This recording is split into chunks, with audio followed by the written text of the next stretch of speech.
Hey guys welcome back to my channel. West Bengal ANM GNM nursing entrance 2025 যে এক্সামের জন্য তোমাদের হাতে আর কিছুদিন মাত্র সময় রয়েছে, তার জন্যই আজকে আমরা ডিসকাস করতে চলেছি একটা ফুল মক টেস্ট। এটা হবে 5 নম্বর ফুল মক টেস্ট, কারণ তোমরা যারা রেগুলার মক টেস্টগুলো দেখছো তারা জানো 4টে মক টেস্ট কিন্তু আপলোড অলরেডি হয়ে গেছে। এবং প্রত্যেকটা ভিডিওতে আমি তোমাদের এই কথাটা বলি, আবারও বলছি, মক টেস্টটা নিজের অ্যাটেন্ড করবে এবং দেখবে কত পাচ্ছ, আর সেটা অবশ্যই তোমরা আমাকে কমেন্টে জানাবে। আগের মক টেস্টে কিন্তু কেউ জানালে না তোমরা কে কত পেয়েছো। এই মক টেস্টের কোশ্চেনগুলো ইজি টু মডারেট আছে, আমার মনে হয় মডারেট আছে। তো সেই হিসেবে এখানে যারা যারা তোমরা ফুললি প্রিপারেশান নিয়েছো তাদের অ্যাটলিস্ট 8টি কিন্তু ইজিলি চলে আসার কথা। ঠিক আছে, এখানে কোনো হার্ড কোশ্চেন নেই, কোশ্চেন দেখলেই তোমরা বুঝতে পারবে। তো চলো আজকের মক টেস্টটা স্টার্ট করা যাক। প্রথমেই দেখো কি রয়েছে, প্রথমেই থাকবে তোমরা জানো লাইফ সায়েন্স ক্যাটাগরি 1-এর কোশ্চেন, তাই তো, লাইফ সায়েন্স ক্যাটাগরি 1। আর ক্যাটাগরি 1-এ তোমরা জানো শুধুমাত্র একটা করেই অপশন কিন্তু এখানে ঠিক হয়। ওকে, তো সেই হিসেবে আর ক্যাটাগরি 1-এ বিশেষ কথা যেটা হচ্ছে এখানে কিন্তু নেগেটিভ মার্কিং রয়েছে। ঠিক আছে, -1/4 কিন্তু নেগেটিভ মার্কিং। সো আনসার করার সময় ঠিক করে কোয়েশ্চেন পড়ে অপশন পড়ে তারপর পরীক্ষায় ওএমআরটা ফিল করবে, না হলে একবার ভুল হয়ে গেলে, ভুল করেও যদি তুমি ভুল করে দাও তাহলে 1 নম্বর তো গেলই তোমার, তার সাথে আরও -1/4 মানে 0.25 নাম্বার কিন্তু এক্সট্রা চলে যাবে তোমার। ঠিক আছে, তো সেই জন্য বলছি পরীক্ষার সময় অলওয়েজ কোয়েশ্চেন ভালো করে পড়বে, দেন আনসার করবে।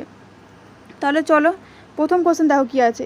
সালোক সংশ্লেষের অন্ধকার দশায় উৎপন্ন প্রথম যৌগটি কত কার্বনযুক্ত? সালোক সংশ্লেষে কোন দশা পড়া হচ্ছে এখানে? অন্ধকার দশা। আর অন্ধকার দশা, আলোক দশা, এই দুটোই হচ্ছে সালোক সংশ্লেষের দশা। যেখানে আলোক দশায় উৎপন্ন হয় অক্সিজেন, NADPH, আর কি উৎপন্ন হয়? ATP উৎপন্ন হয়, তাই তো, এগুলো উৎপন্ন হয় আলোক দশায়। অন্ধকার দশায় আমরা মেনলি কী দেখি? অন্ধকার দশা যেটা ক্লোরোপ্লাস্টের স্ট্রোমাতে সম্পন্ন হয়, সেখানে উৎপন্ন হয় মেনলি যেটা, সেটা হচ্ছে গ্লুকোজ, C6H12O6। এবার গ্লুকোজটা ফার্স্ট স্টেপে উৎপন্ন হয়ে যায় না। প্রথমে কি হয়, কার্বন ডাইঅক্সাইডের সাথে CO2 এর সাথে, CO2 একটা কার্বন, RuBP যুক্ত হয়, রাইবোলোজ বিসফসফেট। রুবিস্কো নামে একটা উৎসেচক থাকে, রুবিস্কো। ঠিক আছে, এই রুবিস্কো উৎসেচকের সহায়তায় প্রথম তৈরি হয় PGA, phosphoglyceric acid. Phosphoglyceric acid, ঠিক আছে। তাহলে ফসফোগ্লিসারিক অ্যাসিড যেটা হয় এটা হচ্ছে 3 কার্বনযুক্ত। কত কার্বনযুক্ত? 3 কার্বনযুক্ত। তাহলে এখানে কোথায় আছে দেখো, অপশন এতে আছে 3 কার্বন, তো এটা হবে অপশন এ হবে কারেক্ট। আর একটা কথা তোমাদেরকে বলা ছিল, তোমরা যদি চাও যে আমি ক্লাস 9-এর একটা পুরো বইয়ে যা যা চ্যাপ্টার আছে পুরোটা ডিটেলসে পড়াই, তাহলে অবশ্যই তোমরা আমাকে কমেন্টে সেটা জানাবে। যদি তোমরা তার জন্য উৎসাহী হও যে হ্যাঁ দিদি আমাদের প্রয়োজন, তাহলে অবশ্যই আমি ক্লাস 9-এর পুরো বইয়ের যা যা চ্যাপ্টার আছে সব একটা ভিডিওতে তোমাদের পড়িয়ে দেবো।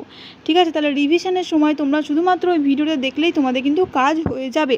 তাহলে সেটা আমাকে অবশ্যই কমেন্টে জানাবে। নেক্সট দেখো কোয়েশ্চেন নাম্বার 2 দেখবো আমরা কি আছে। বলা আছে গ্লাইকোলাইসিসে উৎপন্ন শেষ যৌগটি হলো গ্লাইকোলাইসিস, যেটা হচ্ছে সবাত শ্বসন প্লাস অবাত শ্বসন দুটোরই প্রথম পর্যায়। আর বলতে পারি আমরা দুটোরই কি সাধারণ পর্যায় হচ্ছে গ্লাইকোলাইসিস। মানে গ্লাইকোলাইসিস, লাইসিস মানে ভেঙে যাওয়া, কে ভাঙবে এখানে? গ্লুকোজ ভাঙবে। তো গ্লাইকোলাইসিস প্রক্রিয়ায় গ্লুকোজ ভেঙে তৈরি হয় কি? সেটা হচ্ছে পাইরুভিক অ্যাসিড। কি উৎপন্ন হয়? Pyruvic acid. অপশন সি হবে এখানে কারেক্ট। একটা গ্লুকোজ হচ্ছে C6H12O6, তাতে কটা পাইরুভিক অ্যাসিড উৎপন্ন হয়? 2টো পাইরুভিক অ্যাসিড। ঠিক আছে, 2টো পাইরুভিক অ্যাসিড কিন্তু তৈরি হয়। তাহলে বুঝতেই পারছো পাইরুভিক অ্যাসিডে তাহলে কটা কার্বন থাকবে? 3টে কার্বন কিন্তু পাইরুভিক অ্যাসিডে প্রেজেন্ট থাকে। নেক্সট কোশ্চেন দেখো, কোশ্চেন নাম্বার 3 কি বলা আছে। অ্যামিবার রেচন অঙ্গ হলো, অ্যামিবা একটা প্রোক্যারিওটিক, অ্যামিবা হচ্ছে প্রোটিস্টা বা প্রোটোজোয়ার মধ্যে তোমরা একে রাখো, আর অ্যামিবা হচ্ছে কি স্বাধীনজীবী। ঠিক আছে, প্রোটোজোয়ার মধ্যেও কেমন প্রোটোজোয়া? প্রোটোজোয়া ডিফারেন্ট টাইপসের হয়। প্রোটোজোয়া পরজীবী হতে পারে, প্রোটোজোয়া স্বাধীনজীবী হতে পারে। তো এই অ্যামিবা হচ্ছে কি? অ্যামিবা হচ্ছে কিন্তু স্বাধীনজীবী, ফ্রি লিভিং একটা। ওকে, অ্যামিবার রেচন অঙ্গ কি তাহলে বলো তোমরা? অপশানস রয়েছে ম্যালপিজের নালিকা, নেফ্রিডিয়া, সংকোচনশীল গহ্বর, আর আছে ফ্লেম কোষ। এর মধ্যে অ্যামিবার রেচন অঙ্গ কোনটা? ম্যালপিজের নালিকা হচ্ছে আরশোলার, নেফ্রিডিয়া হচ্ছে কেঁচো, কেঁচো যোগ এদের নেফ্রিডিয়া, সংকোচনশীল গহ্বর বা কন্ট্রাক্টাইল ভ্যাকুয়াল, এটা হচ্ছে অ্যামিবার। তার এখানে আনসার কী হবে? অপশান সি হবে এখানে কারেক্ট আনসার। আর এটা আছে কি? ফ্লেম কোষ। শিখাকোষ বা ফ্লেম কোষ, সেটা হচ্ছে কি প্লাটিহেলমিনস, ঠিক আছে, প্লাটিহেলমিনস বা চ্যাপ্টা কৃমির রেচনাঙ্গ। নেক্সট কোশ্চেন দেখবো আমরা, কোয়েশ্চেন নাম্বার 4 কি আছে, বলা আছে এখানে CAM উদ্ভিদের পত্ররন্ধ্র বন্ধ থাকে। ফার্স্টলি CAM এর ফুল ফর্ম কি? CAM এর ফুল ফর্ম হচ্ছে ক্রাসুলেশিয়ান অ্যাসিড মেটাবলিজম, ক্রাসুলেশিয়ান অ্যাসিড মেটাবলিজম। এটা তোমরা লিখে রাখবে, খাতায় নোট করে রাখবে। যখনই তোমরা মক টেস্টগুলো অ্যাটেন্ড করবে না, একটা খাতা নিয়ে বসবে যেখানে তোমরা এই যে এক্সট্রা যে জিনিসগুলো আমি বলছি সেইগুলো লিখবে, প্লাস যে কোশ্চেনগুলো তোমরা পারছো না সেগুলো তোমরা লিখে রাখবে, তাহলে সেগুলো নতুন জিনিস তোমাদের জানা হবে। CAM উদ্ভিদের যে পত্ররন্ধ্র সেটা কিন্তু দিনের বেলায় বন্ধ থাকে আর রাতের বেলায় খোলা থাকে, ঠিক আছে, দিনের বেলায় থাকবে বন্ধ আর রাতের বেলায় থাকবে খোলা, মানে অপশান এ হবে এখানে কারেক্ট আনসার। কারণ চেয়েছিল কি কখন বন্ধ থাকে, দিনের বেলায় বন্ধ থাকে, তো দিনের বেলায় হবে। নেক্সট দেখবো আমরা কোয়েশ্চেন নাম্বার কী হবে 5 হবে। কোয়েশ্চেন নাম্বার 5 সেটা বলার আগে তোমাদেরকে আমি একটা কথা বলে দিই, তোমরা অনেকেই এই যে মক টেস্টগুলো রয়েছে এই মক টেস্টের PDF নেওয়ার জন্য উৎসাহিত, তাই তো? PDF থাকলে কী হয়, পড়তে সুবিধা হয়, আর এতগুলো কোয়েশ্চেন না হয় তোমাদের লিখতে হবে। তো পরীক্ষার আগে পর্যন্ত, তোমাদের 19 তারিখে পরীক্ষা, অক্টোবরের 19, তো পরীক্ষার আগে পর্যন্ত আমি 15টা মক টেস্ট তোমাদের প্রোভাইড করব, ঠিক আছে। যারা যারা মক টেস্টের PDFগুলো নেবে, 15টা মক টেস্ট হয়তো ইউটিউবে আমি আপলোড নাও করতে পারি কারণ বেশি সময় নেই, কিন্তু সেটা আমি যারা যারা তোমরা PDF নিচ্ছ তাদেরকে অবশ্যই প্রোভাইড করব 15টা মক টেস্ট, যার পেমেন্ট হচ্ছে ওয়ান টাইম পেমেন্ট 100, ঠিক আছে। 15টা মক টেস্টের জন্য আমি মাত্র 100 টাকা নিচ্ছি, কারণ PDFগুলো বানাতে খুবই কষ্ট হয়, অনেকক্ষণ ধরে লিখতে হয়, কোয়েশ্চেন ভাবতে হয়, সেই জন্য ভাবলাম ফ্রিতে আমিও দিতে পারছি না, তো অনলি 100 রুপিস আমি এটার জন্য পারচেস করার জন্য 100 টাকা রেখেছি। তো যা তোমরা নিতে ইন্টারেস্টেড মনে হচ্ছে যে PDFগুলো সত্যি হেল্পফুল, তাহলে তোমরা অবশ্যই কিন্তু আমাকে এখানে যে নাম্বার তোমরা দেখতে পাচ্ছ সেই নাম্বারে আমাকে হোয়াটসঅ্যাপ মেসেজ করবে। আরও একটা কথা, যা তোমরা লাইফ সায়েন্সে ফিজিক্যাল সায়েন্সে ফুল নোটস নিতে চাইছো, সেই নোটসের জন্য তোমরা কিন্তু আমাকে এই নাম্বারে হোয়াটসঅ্যাপ মেসেজ করতে পারো, তার ফার্দার প্রসিডিং আমি মেসেজ করার পর তোমাদের বলে দেবো। ওকে, নোটসের প্রাইসও কিন্তু 100। এবার নোটসের মধ্যে কী কী আছে অনেকেই জানতে চাও, তো লাইফ সায়েন্স আর ফিজিক্যাল সায়েন্স কমপ্লিট, একদম কমপ্লিট আছে, ঠিক আছে। ওখান থেকে ওই তুমি ফুললি পড়ে নাও, তোমাকে আর কিচ্ছু পড়তে হবে না, প্রত্যেকটা লাইন থেকে যা কোশ্চেন হতে পারে সব কিন্তু ওই নোটের মধ্যে আমি ইনক্লুড করে দিয়েছি। অনেকে নোটস পারচেস করেছে, এখন টাইম রয়েছে, তোমরা চাইলে কিন্তু এখনও নোটসটা পারচেস করতে পারো। নোটসের কিছু ছবি তোমরা এখানে দেখতেই পাচ্ছ, এই জিনিসগুলো কিন্তু তোমাদের পরীক্ষার জন্য খুব ইম্পর্টেন্ট। আগেরবারও যদি তোমরা দেখো, আগেরবারে কোশ্চেন মিলিয়ে বা তার আগেরবারে কোশ্চেন, এমন কিন্তু অনেক কোশ্চেন থাকে যেগুলো কিন্তু ক্লাস 9 বা ক্লাস 10 নেই, কিন্তু সেই সমস্ত জিনিস কিন্তু আমি এখানে তোমাদের জন্য অ্যাড করে দিয়েছি, ঠিক আছে। এই এক্সট্রা জিনিসগুলোই কিন্তু তোমাকে বেশি এগিয়ে যেতে সাহায্য করবে, কারণ কমন জিনিসগুলো সবাই পারবে, যারা আনকমনগুলো পেরে যাবে তারাই কিন্তু এগিয়ে যাবে। সো তোমরা যারা নোটস কিনতে চাও অবশ্যই আমাকে ওপরে যে নাম্বারটা রয়েছে সেখানে হোয়াটসঅ্যাপ মেসেজ করবে। তো চলো দেখি আজকের আমাদের নেক্সট কোশ্চেন, 5 নম্বর কোয়েশ্চেন কী আছে, কোন হরমোন ডিম্বাণু উৎপাদন প্রক্রিয়াকে নিয়ন্ত্রণ করে? ডিম্বাণু উৎপাদন, যেটাকে আমরা বলি উজেনেসিস, যে সম্পন্ন হয় ডিম্বাশয়ে, তাই তো, সেই প্রক্রিয়াকে নিয়ন্ত্রণ করে কোন হরমোন? দেখো, প্রথমত প্রোজেস্টেরন তো হবে না, তাই না, প্রোজেস্টেরন হবে না, কারণ প্রোজেস্টেরন কোথা থেকে নির্গত হয়? কর্পাস লিউটিয়াম থেকে। আর কর্পাস লিউটিয়াম কখন উৎপন্ন হয়? যখন হচ্ছে গ্রাফিয়ান ফলিকল বা পরিণত ডিম্বথলিটা ফেটে যায়, সেখান থেকে ডিম্বাণু নিঃসরণ ঘটে যায়, তখন কিন্তু তারপর যে তৈরি হয় সেটা হচ্ছে কর্পাস লিউটিয়াম, সেখান থেকে তৈরি হয় প্রোজেস্টেরন, তাহলে এটা বাদ গেল। নেক্সট আছে ইস্ট্রোজেন, ইস্ট্রোজেনও হবে না, কারণ ইস্ট্রোজেন নিঃসৃত হয় কোথা থেকে? গ্রাফিয়ান ফলিকল থেকে। কোথা থেকে নিঃসৃত হয়? গ্রাফিয়ান ফলিকল বা পরিণত ডিম্বথলি থেকে ইস্ট্রোজেন নিঃসৃত হয়। এখানে বলা হয়েছে ডিম্বাণু উৎপাদনে সাহায্য করে। ডিম্বাণু উৎপাদনে কে সাহায্য করে? Follicle stimulating hormone. দেখো নামেই রয়েছে এখানে ডিম্বাণু উৎপাদন, তো আর FSH মানে কি? ফলিকল স্টিমুলেটিং হরমোন, মানে এর মিনিংটা কী দাঁড়াচ্ছে, ফলিকল মানে যে গ্রাফিয়ান ফলিকল পরিণত হবে, তার জন্য যে আদি ফলিকল বা ডিম্বথলি যেগুলো রয়েছে সেই ডিম্বথলিগুলো কী করবে, স্টিমুলেট করবে কিসের জন্য, বৃদ্ধির জন্য। এবং সেখানে কি হবে, ডিম্বাণুটা পরিণত হবে আদি ডিম্বথলিটা পরিণত ডিম্বথলি অর্থাৎ গ্রাফিয়ান ফলিকলে পরিণত হবে। তো এখানে ডিম্বাণু উৎপাদনে সাহায্য করবে কি, FSH বা ফলিকল স্টিমুলেটিং হরমোন। আর যদি বলতে এখানে ইস্ট্রোজেন কোথা থেকে তৈরি হয়, তাহলে মনে রাখবে গ্রাফিয়ান ফলিকল থেকে। কোয়েশ্চেন নাম্বার 6 দেখো কি আছে, বিষ সদৃশ্যটি শনাক্ত করো। বিষ সদৃশ্য মানে কি, কোনটা এখানে ভুল। এপিনেফ্রিন অ্যাড্রিনাল গ্রন্থি, এপিনেফ্রিন অ্যাড্রিনাল থেকে নিঃসৃত হয়, ACTH পিটুইটারি থেকেই হয়, ইস্ট্রোজেন ডিম্বাশয় থেকেই হয়। লিউটিনাইজিং হরমোনটা স্তনগ্রন্থি থেকে নিঃসৃত হয় না, এটা কোথা থেকে নিঃসৃত হয়, এটা হচ্ছে পিটুইটারি থেকে, অগ্র পিটুইটারি থেকে নির্গত হয়, যেটা হচ্ছে ওয়ান টাইপ অফ GTH। চারটে রয়েছে GTH মানে গোনাডোট্রপিক হরমোন, কী কী রয়েছে দেখো, FSH follicle stimulating hormone, LH যেটাকে বলি luteinizing hormone, ICSH interstitial cell stimulating hormone, আর আছে কি LTH লিউটোট্রপিক হরমোন। এই চারটে GTH মনে রাখবে, পিটুইটারি থেকে, অগ্র পিটুইটারি থেকে নিঃসৃত হবে। নেক্সট কোশ্চেন দেখো, 7 নম্বর কোশ্চেন, কোন উপক্ষার মানুষের উচ্চ রক্তচাপ নিয়ন্ত্রণে ব্যবহার করা হয়। উচ্চ রক্তচাপ নিয়ন্ত্রণে মানে উচ্চ রক্তচাপ কমাতে কোন উপক্ষার ব্যবহার করা হয়, সেটা হচ্ছে কী হবে, অপশান হবে রেসারপিন, অপশান ডি হবে এখানে correct, reserpine. Next question number 8 কী আছে, নেফ্রনের যে অংশ রক্তকে পরিশ্রুত করে তা হলো। নেফ্রনের পুরো একটা গঠন রয়েছে, যেখানে আমরা দুটো জিনিস দেখি, একটা হচ্ছে ম্যালপিজিয়ান কর্পাসল আর একটা হচ্ছে বৃক্কীয় নালিকা। নেফ্রন হচ্ছে বৃক্কের গঠনগত ও কার্যগত একক। এবার নেফ্রনের কোন অংশটা রক্তকে পরিশ্রুত বা ফিল্টার করবে, সেটা হচ্ছে গ্লোমেরুলাস। অপশন কী হবে, অপশান হবে এ, অপশান এ হবে এখানে কারেক্ট। বাকি রক্তটা পরিশ্রুত হওয়ার পর প্রথমেই প্রবেশ করবে কোথায়, বোম্যান্স ক্যাপসুলে, এবং তারপর সেখান থেকে ধীরে ধীরে প্রবেশ করবে কোথায়, বৃক্কীয় নালিকায়। এবার বৃক্কীয় নালিকার যে পার্টগুলো রয়েছে পরপর সেই পার্টগুলোর মধ্যে দিয়ে যাবে, সেখানে বিভিন্ন পদার্থের পুনঃশোষণ ঘটবে এবং সেখান থেকে আলটিমেটলি তৈরি হবে কি, মূত্র। ঠিক আছে, নেক্সট কোশ্চেন দেখো, কোশ্চেন নাম্বার 9 কী আছে, শিকারজীবী খাদ্য শৃঙ্খলে তৃতীয় শ্রেণীর খাদক হলো। তৃতীয় শ্রেণীর খাদক, থার্ড ট্রফিক লেভেল, তাই তো। তো তৃতীয় শ্রেণীর খাদক কোনটা হয়ে যাবে, আছে কি কি, বাজ পাখি, ময়ূর, সাপ আর নিমাটোড।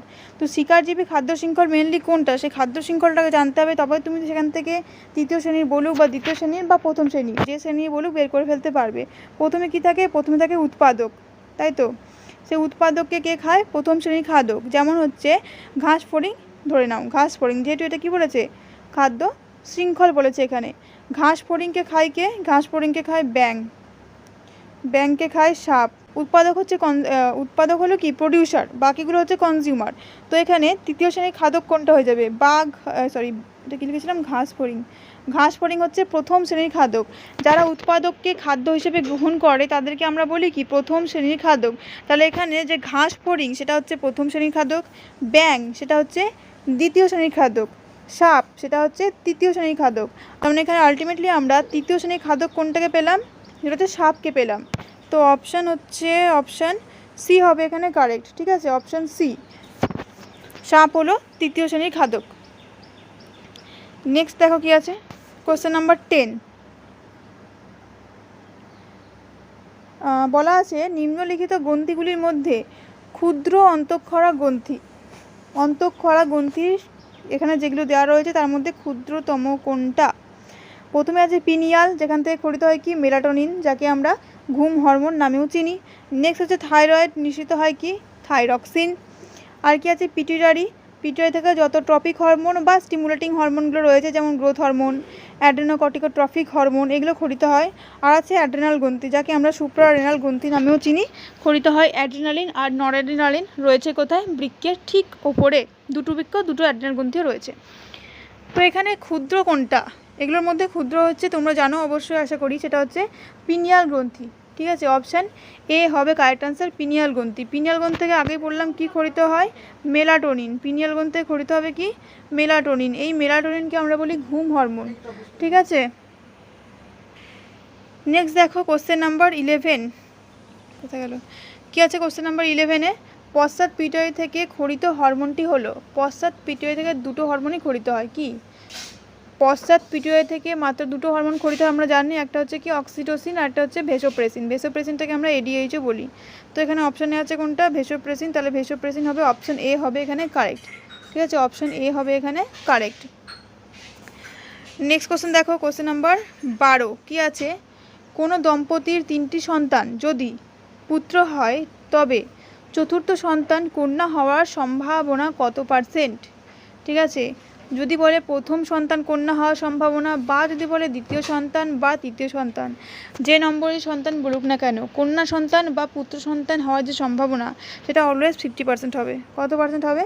50%। 50 ছাড়া কিচ্ছু হবে না। সো এটা ক্যালকুলেট করার কোনো দরকারই নেই। যদি এরকম কোশ্চেন থাকে তোমরা ডাইরেক্টলি ওখানে 50% আনসার করে দেবে। ঠিক আছে, নেক্সট কোশ্চেন দেখা যাক তাহলে। কোশ্চেন নাম্বার 13 কী আছে দেখো, কোশ্চেন নাম্বার 13তে বলা আছে কি, মাটিতে বসবাসকারী একটি স্বাধীনজীবী নাইট্রোজেন সংবন্ধনকারী ব্যাকটেরিয়া হলো।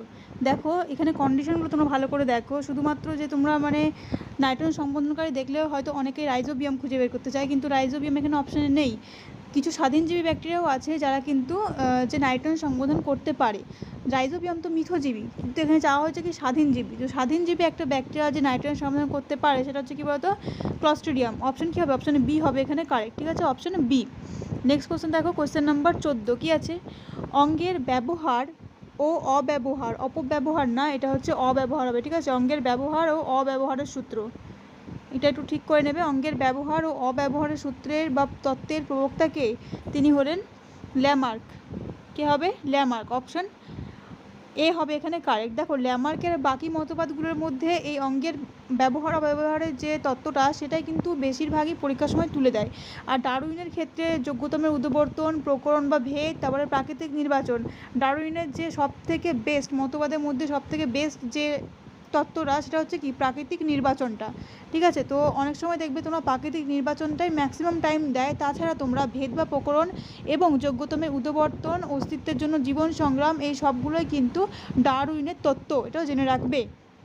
আর হুগো দ্য ভ্রিসের নাম এখানে কার সঙ্গে জড়িত? মিউটেশনের সঙ্গে জড়িত। ওকে, নেক্সট কোশ্চেন দেখবো আমরা। কোয়েশ্চেন নাম্বার 15 কী আছে দেখো, বলা আছে রোলার জিহ্বার জন্য দায়ী জিন ক্যাপিটাল আর প্রকট, মানে রোলার জিভের জন্য দায়ী জিন হচ্ছে আর, যেটা হচ্ছে প্রকট জিন। ঠিক আছে, ও স্বাভাবিক জিহ্বার জন্য দায়ী জিন আর হচ্ছে প্রচ্ছন্ন, মানে স্বাভাবিক জিন যার হবে, মানে স্বাভাবিক জীব যার, যে রোল করতে পারে না সে হচ্ছে স্মল আর, মানে প্রচ্ছন্ন। তবে কারা জিহ্বার রোল করতে পারবে? প্রথম কথা দেখো, আরটা হচ্ছে প্রকট আর স্মল আরটা হচ্ছে কি প্রচ্ছন্ন, অর্থাৎ যারাই প্রকট হবে তারাই এটা জিভ রোল করতে পারবে। এবার দেখো এই যে আর মানে প্রকট যে বৈশিষ্ট্য সেটা দুটো অবস্থায় প্রকাশ পায়। এক হচ্ছে হোমোজাইগাস অবস্থায় প্রকাশ পায় প্রকট বৈশিষ্ট্য, আরেকটা হচ্ছে সংকর অবস্থায়। ঠিক আছে, এই অবস্থাতেও কিন্তু প্রকাশ পাবে। মানে যদি কোনো ব্যক্তির জিনোটাইপ ক্যাপিটাল আর বা যদি কোনো ব্যক্তির জিনোটাইপ ক্যাপিটাল আর স্মল আর হয় তাহলে তারা কিন্তু জিভ রোল করতে পারবে। মানে এখানে দুটো অপশন হবে, কোনটা? অপশন এ হবে আর অপশন সি হবে। ঠিক আছে, অপশন এ হবে আর অপশন কী হবে? অপশন সি হবে।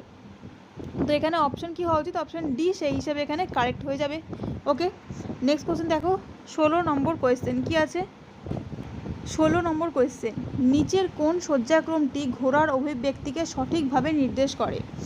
ঘোড়ার অভিব্যক্তির যে ক্রমটা রয়েছে সেটার যুগ সমেত তোমরা যে নামগুলো, ঘোড়ার বিজ্ঞানসম্মত যে নামগুলো সেগুলো কিন্তু যুগ সমেত পড়ে রাখবে। এখানে আমি শুধুমাত্র ঘোড়ার বিভিন্ন যুগে যেমন যেমন ঘোড়া এসছে তাদের নামগুলো শুধু দিয়েছি, তার সাথে তোমরা কিন্তু যুগটাও পড়বে, এটা তোমাদের কাজ রইল।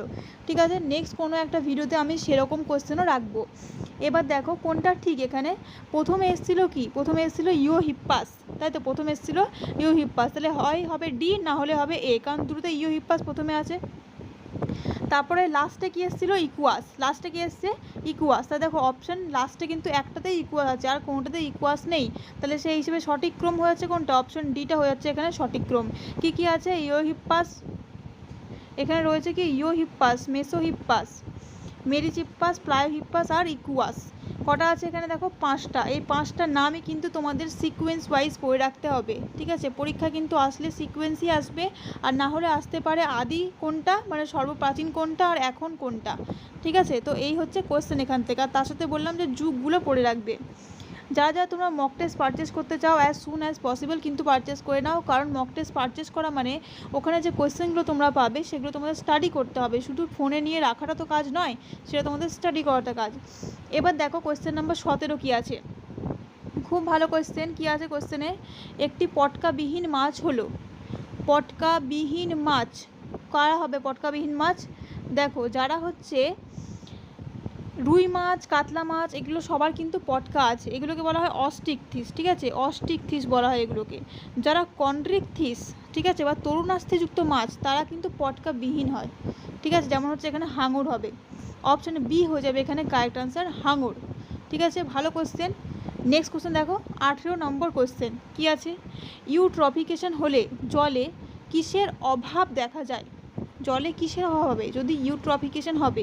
প্রথমত বলে দিই, ফসফেট জাতীয় যে সার বা ফসফেট জাতীয় যে লবণ সেটা যদি জলে বেশি থাকে বা ফসফেটের পরিমাণ যদি বেশি থাকে তাহলে সেক্ষেত্রে কিন্তু ইউট্রফিকেশন হয়, অর্থাৎ শৈবালের অতিবৃদ্ধি কিন্তু এখানে ঘটে, জলজ উদ্ভিদের অতিবৃদ্ধি এখানে দেখা যায়। তাহলে সেখানে যদি জলজ উদ্ভিদের অতিবৃদ্ধি হয় তাহলে জলে কিসের অভাব দেখা যাবে? সেটা হচ্ছে অক্সিজেনের অভাব দেখা যাবে, যার জন্য একটা টার্ম আমরা পড়ি কি BOD বলে একটা টার্ম আমরা পড়ি, বায়োলজিক্যাল অক্সিজেন ডিমান্ড, ঠিক আছে, বায়োলজিক্যাল অক্সিজেন ডিমান্ড। যদি ইউট্রফিকেশন হয় তাহলে অক্সিজেনের ডিমান্ড কি হয়? বেড়ে যায়, মানে বিওডির পরিমাণ বেশি হয়, অর্থাৎ যে জলের বিওডির পরিমাণ যত বেশি হবে মনে রাখবে সেই জল তত বেশি দূষিত বলে প্রমাণিত হবে। ওকে, নেক্সট কোশ্চেন দেখবো আমরা, কোশ্চেন নাম্বার 19 কী আছে দেখো, বলছে কোন ভিটামিনের অভাবে পেলেগ্রা রোগ হয়? অপশানস কী কী আছে? পাইরিডক্সিন আছে, রেটিনল আছে, নিয়াসিন আছে আর অ্যাসকর্বিক অ্যাসিড আছে। দেখো এই ধরনের সমস্ত কোশ্চেন কিন্তু আমার যে নোট সেখানে কিন্তু ক্লিয়ারলি দেওয়া রয়েছে, ঠিক আছে, ভিটামিনের নাম, রাসায়নিক নাম, তারপরে তার সম্পর্কিত রোগ। এখানে বলছে কি হয়? পেলেগ্রা রোগ। পেলেগ্রা রোগ হয় কিসের অভাবে? নিয়াসিনের অভাবে। অপশান কি হবে? অপশান সি হয়ে যাবে এখানে কারেক্ট, নিয়াসিন। B6 কার নাম? B6 হচ্ছে ভিটামিন পাইরিডক্সিন কার নাম? পাইরিডক্সিন হচ্ছে ভিটামিন B6। রেটিনল তোমরা জানো ভিটামিন A, ঠিক আছে, আর অ্যাসকর্বিক অ্যাসিড তো ভিটামিন সি, এটা সবাই জানে, টক ফলে আমরা এটাকে পাই। নেক্সট কোয়েশ্চেন নাম্বার 20 কি রয়েছে, নিচের কোনটি ভাইরাস ঘটিত রোগ নয়? এখানে চাওয়া হয়েছে কি ভাইরাস ঘটিত রোগ নয় কোনটা। প্রথমত বলি ম্যালেরিয়া, এটা কি ঘটিত রোগ? এটা হচ্ছে, চলো ম্যালেরিয়া কেন হয় সেটা বলি আগে, প্লাজমোডিয়ামের জন্য হয়, আর প্লাজমোডিয়াম হচ্ছে একটা কি প্রোটোজোয়া, আদ্য প্রাণী, ঠিক আছে। নেক্সট হচ্ছে হেপাটাইটিস, হেপাটাইটিস হচ্ছে ভাইরাসের জন্য হয়, তাহলে আনসার হচ্ছে এখানে কি হবে? আনসার এখানে বি হয়ে যাবে হেপাটাইটিস। এখানে চেয়েছে কোনটি ভাইরাস ঘটিত রোগ নয়, তাহলে সেক্ষেত্রে কী হবে? ম্যালেরিয়া হবে, ঠিক আছে, কী হবে? ম্যালেরিয়া। অপশান এ হবে এখানে কারেক্ট আনসার, ম্যালেরিয়া। বাকি যে তিনটা আমি এখানে দিয়েছি, হেপাটাইটিস, গুটি বসন্ত, পোলিও, জল বসন্ত, হাম, মাম্পস, যে নামগুলো এখন বললাম, কি বললাম? হেপাটাইটিস, গুটি বসন্ত, পোলিও, হাম, মাম্পস, তারপরে এইডস, এগুলো সবই হচ্ছে কিন্তু ভাইরাস ঘটিত রোগ, ঠিক আছে। কিছু প্রোটোজোয়া ঘটিত রোগের নামও আমি বলে দিচ্ছি, চাইলে নোট করে নিতে পারো। ম্যালেরিয়া হয়ে যাবে, তারপরে হচ্ছে ঘুম রোগ যেটাকে আমরা বলি, নেক্সট হচ্ছে কালা জ্বর, ঠিক আছে, বা আরেকটা হচ্ছে জিয়ারডিয়াসিস, এগুলো সবই কিন্তু প্রোটোজোয়া ঘটিত রোগ। ওকে, নেক্সট কোশ্চেন দেখো, কোয়েশ্চেন নাম্বার 21 বলছে কেঁচো, জোঁক ইত্যাদি প্রাণীর রেচন অঙ্গ কী? ফ্লেম কোষ, সবুজ গ্রন্থি, কক্সাল গ্রন্থি নাকি নেফ্রিডিয়া? কেঁচো, জোঁক এদের রেচন অঙ্গ কী? বলে ফেলো, তোমরা সবাই জানো এটা, সেটা হচ্ছে নেফ্রিডিয়া। অপশন ডি হয়ে যাবে এখানে কারেক্ট আনসার, নেফ্রিডিয়া হচ্ছে কেঁচো, জোঁক এদের রেচন অঙ্গ। ফ্লেম কোষ হচ্ছে প্লাটিহেলমিনথিসের, সবুজ গ্রন্থি হচ্ছে চিংড়ির, কক্সাল গ্রন্থি হচ্ছে কাঁকড়া বিছা, ঠিক আছে। নেক্সট কোশ্চেন দেখবো আমরা, কোশ্চেন নাম্বার 22 কি আছে, ফার্নের যৌনক্রমে রেণুধর দশাটি কি প্রকৃতির হয়? ফার্নের যৌনক্রমে রেণুধর দশা কেমন হবে? রেণুধর দশা 2n হয়, আর 2n মানে কি তোমরা সবাই জানো, সেটা হচ্ছে ডিপ্লয়েড। কেমন হবে রেণুধর দশা? ডিপ্লয়েড হবে। আর যদি এটাই বলতো লিঙ্গধর দশা তাহলে আমরা কি বলতাম? হ্যাপ্লয়েড হবে। স্পষ্ট করে সংজ্ঞাতেই কিন্তু এটা লেখা আছে, সংজ্ঞাটাও যদি কারোর মুখস্থ থাকে তাহলে সেও ইজিলি বলে ফেলতে পারবে। কি থাকে সংজ্ঞায়? জীবের জীবনচক্রে রেণুধর বা থাকে কি ডিপ্লয়েড মানে 2n, তাহলে এখানে বুঝতে পারছো। এবং লিঙ্গধর যৌন বা হ্যাপ্লয়েড যৌনুর যে পর্যায়ক্রমিক আবর্তন সেটাকে আমরা বলি কি? যৌনুক্রম। তাহলে বুঝতেই পারছো এখানে রেণুধর দশাটা কী হবে? ডিপ্লয়েড হবে, ঠিক আছে। যদি বলতো লিঙ্গধর তাহলে হতো হ্যাপ্লয়েড। নেক্সট দেখো কোয়েশ্চেন নাম্বার 23 কি আছে, দুটি নিউরনের কোষদেহ মিলিত হয়ে গঠিত হয়। অপশানস রয়েছে সাইন্যাপস, নিউরোগ্লিয়া, গ্যাংলিয়া আর অ্যাকশন। যখনই নিউরনের কোষ দেহ মিলিত হবে, যখনই নিউরনের কোষ দেহ মিলিত হবে তৈরি হবে কি? তৈরি হবে গ্যাংলিয়া, ঠিক আছে, যেটাকে তোমরা স্নায়ুগ্রন্থি বলেও কিন্তু পড়েছো, ঠিক আছে। ফার্স্ট চ্যাপ্টারের এটা কোশ্চেন, ফার্স্ট ক্লাস 10-এর ফার্স্ট চ্যাপ্টারে রয়েছে স্নায়ুগ্রন্থি বা গ্যাংলিয়া, ঠিক আছে। আর একটা খুব ইম্পর্টেন্ট জিনিস, সেটা হচ্ছে সাইন্যাপস। তোমরা সবাই সাইন্যাপসের ব্যাপারে আশা করি পড়েছো। সাইন্যাপস হচ্ছে কি? এমন একটা স্থান যেখানে একটা নিউরন শুরু আর একটা নিউরন শেষ হবে, সেই স্থানটাকে বলা হয় কি? সাইন্যাপস, তাই তো। তাহলে কোষ দেহ মিলিত হয়ে কী তৈরি হয়? গ্যাংলিয়া তৈরি হয়। আরেকটা ওয়ার্ড রয়েছে সাইন্যাপসিস। এই সাইন্যাপসের সাথে সাইন্যাপসিস ওয়ার্ডটাকে গুলিয়ে ফেলবে না। আরেকটা ওয়ার্ড রয়েছে কি? সাইন্যাপসিস। সাইন্যাপসিস কি? সাইন্যাপসিস হচ্ছে যখন আমরা মিওসিস কোষ বিভাজন দেখি, তো সেই মিওসিস কোষ বিভাজনের প্রোফেজ ওয়ানে, ঠিক আছে, মিওসিস কোষ বিভাজনের প্রোফেজ ওয়ানে যে জাইগোটিন উপদশা রয়েছে না, জাইগোটিন, সেই জাইগোটিনে কি হয়? সমস্ত ক্রোমোজোমগুলো জোড় বাঁধে। সেই জোড় বাঁধা পদ্ধতিকে বলা হয় সাইন্যাপসিস, ঠিক আছে। তো দুটো কিন্তু আলাদা জিনিস, সাইন্যাপস আর সাইন্যাপসিস কমপ্লিটলি কি? আলাদা। নেক্সট কোশ্চেন দেখবো 24 নম্বর কোয়েশ্চেন কী আছে দেখো। বলা আছে মানুষের ক্ষেত্রে একটি অসংক্রামক রোগ, যেটা কি হিউম্যান টু হিউম্যান বা অন্য কোনো জীব থেকেও কিন্তু এটা ট্রান্সমিশন হবে না। তো এটা অসংক্রামক রোগ কি হয়ে যাবে? কি কি আছে? ডিপথেরিয়া, গনোরিয়া, ডায়াবেটিস আর সিফিলিস এখানে আছে। তো এর মধ্যে অসংক্রামক কোনটা? সেটা হচ্ছে অবশ্যই কি? ডায়াবেটিস। অপশান সি হবে এখানে কারেক্ট, ডায়াবেটিস, ঠিক আছে। ডায়াবেটিস কিন্তু সংক্রামক নয়, ডায়াবেটিস, ক্যান্সার এই রোগগুলো কিন্তু সংক্রামক নয়। বাকি ডিপথেরিয়াও সংক্রামক, গনোরিয়া, সিফিলিস, এইডস সবই হচ্ছে কি? সংক্রামক রোগ। নেক্সট দেখবো আমরা 25 নম্বর কোয়েশ্চেন কী আছে। পৌষ্টিকতন্ত্রের কোন অংশে পাচিত খাদ্যের শোষণ সম্পন্ন হয়? পৌষ্টিকতন্ত্রের কোন অংশে পাচিত খাদ্যের শোষণ সম্পন্ন হয়? তো প্রথম কথা আমরা জানি শোষণ সম্পন্ন হয় ভিল্লি বা ভিলাইতে, ভিল্লি বা ভিলাইতে। তো সেই ভিল্লি বা ভিলাইটা থাকে কোথায়? সে থাকে হচ্ছে অবশ্যই কোথায়? ক্ষুদ্রান্তে। কোথায় থাকে? ক্ষুদ্রান্তে থাকে। এই ভিল্লের কাজ হিসেবে তোমরা নোট করে রাখতে পারো যে ভিল্লি কী করে? শোষণ তল বৃদ্ধি করে এবং শোষণে সহায়তা করে, দুটোই কিন্তু করে, ঠিক আছে। নেক্সট কোশ্চেন দেখি তাহলে, কোশ্চেন নাম্বার 26 কী আছে। কোন প্রাণীর দেহে অন্তঃকোষীয় পরিপাক পরিলক্ষিত হয়? অন্তঃকোষীয় কথাটা মানে কি? কোষের ভিতরে পরিপাক হবে। আর কোষের ভিতরে পরিপাক কাদের হবে? যাদের কোনো পৌষ্টিকতন্ত্র থাকবে না তাদেরই হবে, বা যারা এককোষী তাদের হবে, তাই তো। পৌষ্টিকতন্ত্র নেই বা কী হতে হবে? প্রাণীটাকে এককোষী হতে হবে, তবেই কিন্তু অন্তঃকোষীয় পরিপাক আমরা সেখানে দেখতে পাবো। এবার দেখো এখানে অপশন হিসাবে আমি বললাম এককোষী প্রাণী, তো বুঝতেই পারছো এখানে কি আছে। কি আছে এককোষী প্রাণী? অ্যামিবা আছে। তো এখানে অ্যামিবার ক্ষেত্রে অন্তঃকোষীয় পরিপাক তোমরা দেখতে পারবে, কারণ অ্যামিবা কি? সিঙ্গেল সেল, তাই তো। অ্যামিবা হচ্ছে একটা মাত্র কোষ নিয়ে গঠিত। তাহলে একটা মাত্র কোষে আর কোথায় বা পৌষ্টিকতন্ত্র থাকবে? তাহলে সেক্ষেত্রে অ্যামিবা যখন খাদ্য গ্রহণ করবে, অ্যামিবা মানে কি? একটা কোষ, ইউক্যারিওটিক সিঙ্গেল কোষ। তাহলে সেখানে কী হবে? খাদ্যটা কোষের মধ্যেই ডাইরেক্টলি প্রবেশ করে যাবে আর সেখানেই পরিপাক হবে। তাহলে অন্তঃকোষীয় পরিপাক কোথায় হবে? অ্যামিবার ক্ষেত্রে দেখা যাবে। বাকি মানুষেরও তো আলাদা করে পৌষ্টিকতন্ত্র রয়েছে, আরশোলারও রয়েছে, মাছেরও রয়েছে। তাহলে এদের সবার কিন্তু বহিঃকোষীয় পরিপাক, অন্তঃকোষীয় হবে না। এই তিনটের কী হবে? বহিঃকোষীয় পরিপাক হবে।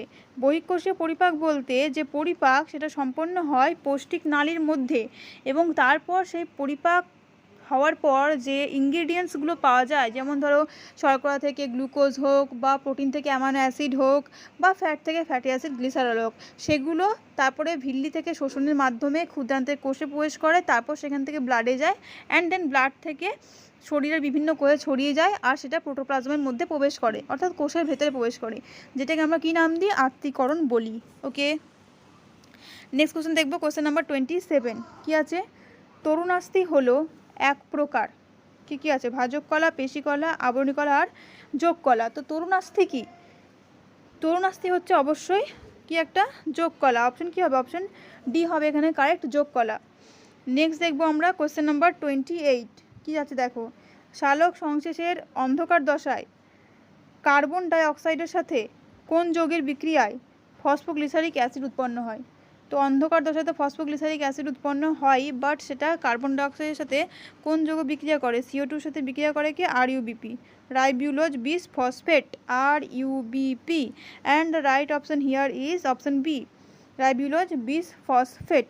ওকে, this is a 5 carbon sugar, ঠিক আছে। এটা কত কার্বনযুক্ত শর্করা? মনে রাখবে এটা হচ্ছে 5 কার্বনযুক্ত শর্করা, RUBP। নেক্সট দেখো কোশ্চেন নাম্বার 29।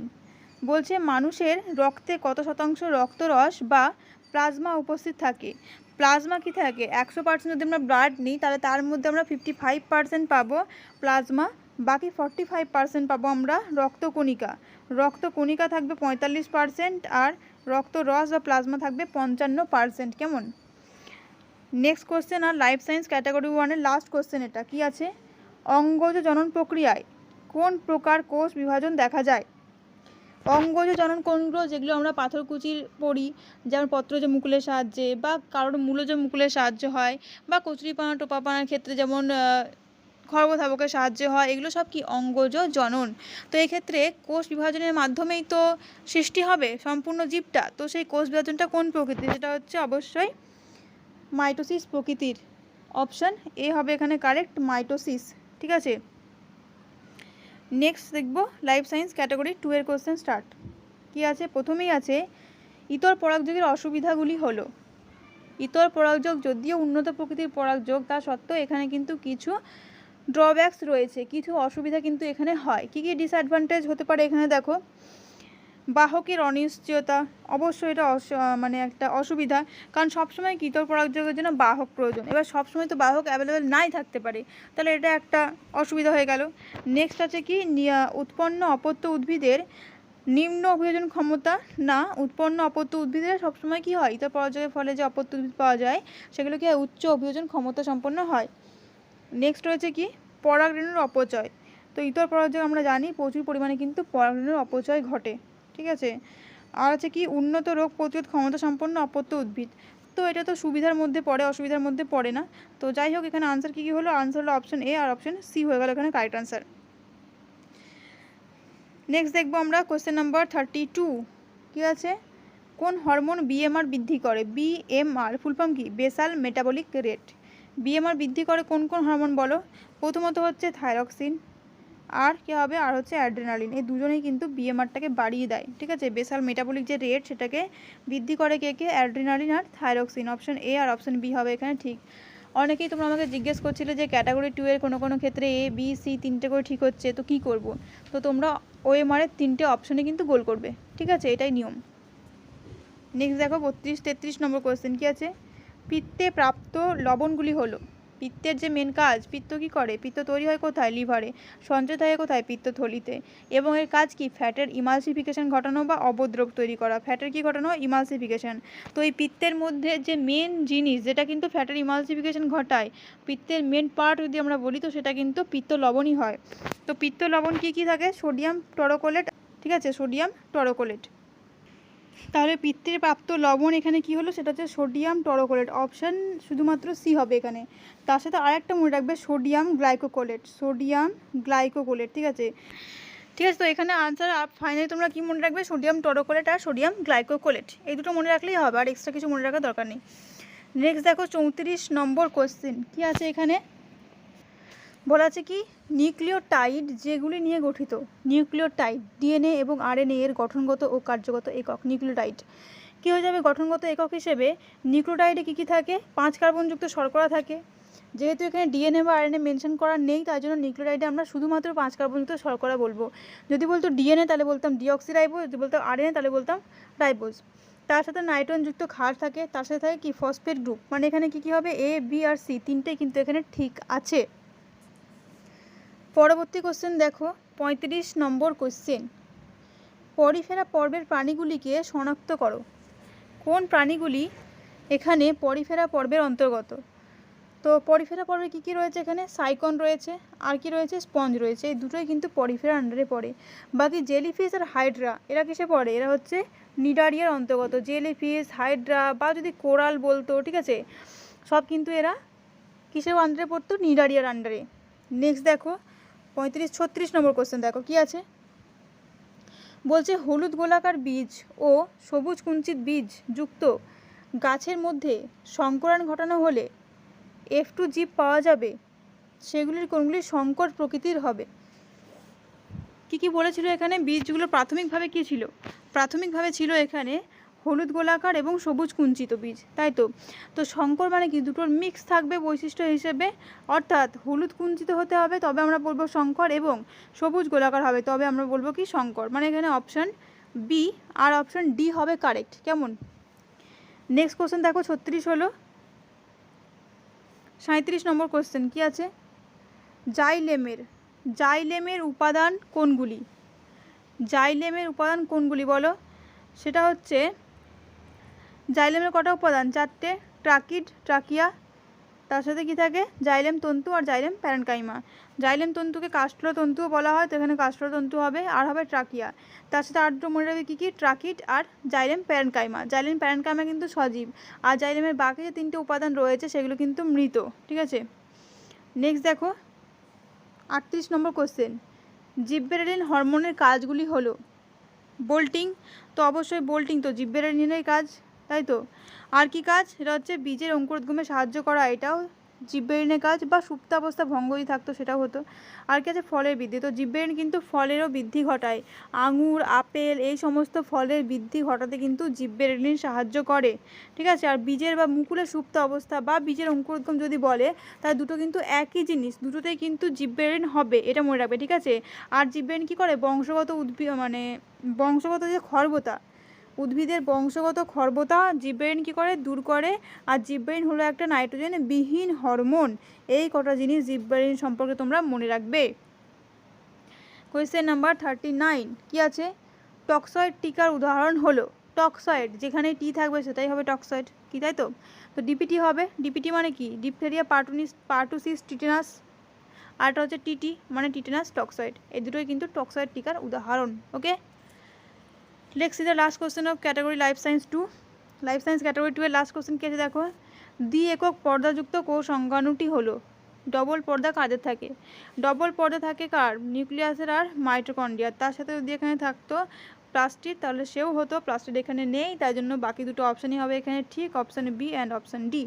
ওকে, এরপরে কি থাকবে? ফিজিক্যাল সায়েন্স ক্যাটাগরি 1 স্টার্ট হবে। প্রথমে কি আছে দেখো? বলা আছে 41-এ কোনো তরলের মুক্ত পৃষ্ঠে প্রতি একক দৈর্ঘ্যে ক্রিয়াশীল বলের মানকে কি বলা হয়? মুক্ত পৃষ্ঠে প্রতি একক দৈর্ঘ্যে ক্রিয়াশীল যে বল সেটাকে আমরা কি বলি? পৃষ্ঠটান বলি। অপশন বি হবে এখানে কারেক্ট আনসার, পৃষ্ঠটান। পৃষ্ঠটান মানে কি? বল বাই দৈর্ঘ্য। পৃষ্ঠটান মানে বল বাই দৈর্ঘ্য। তাহলে পৃষ্ঠটানের একক কী হবে? নিউটন পার মিটার হবে বা ডাইন পার সেমি হবে। এবং যদি এর মাত্রা বের করি বল বাই দৈর্ঘ্য, বলের মাত্রা কি হয়? বলের মাত্রা হচ্ছে m(l(t)-2 বাই দৈর্ঘ্য মানে l, তাহলে l কেটে যাবে, পড়ে থাকবে কি? m আর t মাথায় -2, এটা হচ্ছে পৃষ্ঠটানের মাত্রা। নেক্সট কোশ্চেন দেখো, কোশ্চেন নাম্বার 42। নির্দিষ্ট পরিমাণ উষ্ণতা বৃদ্ধিতে কঠিন, তরল ও গ্যাসের মধ্যে কোনটির আয়তন প্রসারণ সর্বোচ্চ হবে? মানে নির্দিষ্ট পরিমাণ তুমি কঠিন পদার্থ নিয়েছো, সেই পরিমাণে তুমি তরল নিয়েছো এবং গ্যাসও নিয়েছো, তাদের সেম পরিমাণ উষ্ণতা বৃদ্ধি করলে তাহলে আয়তন প্রসারণ সব থেকে বেশি হবে কোনটার? অবশ্যই গ্যাসের।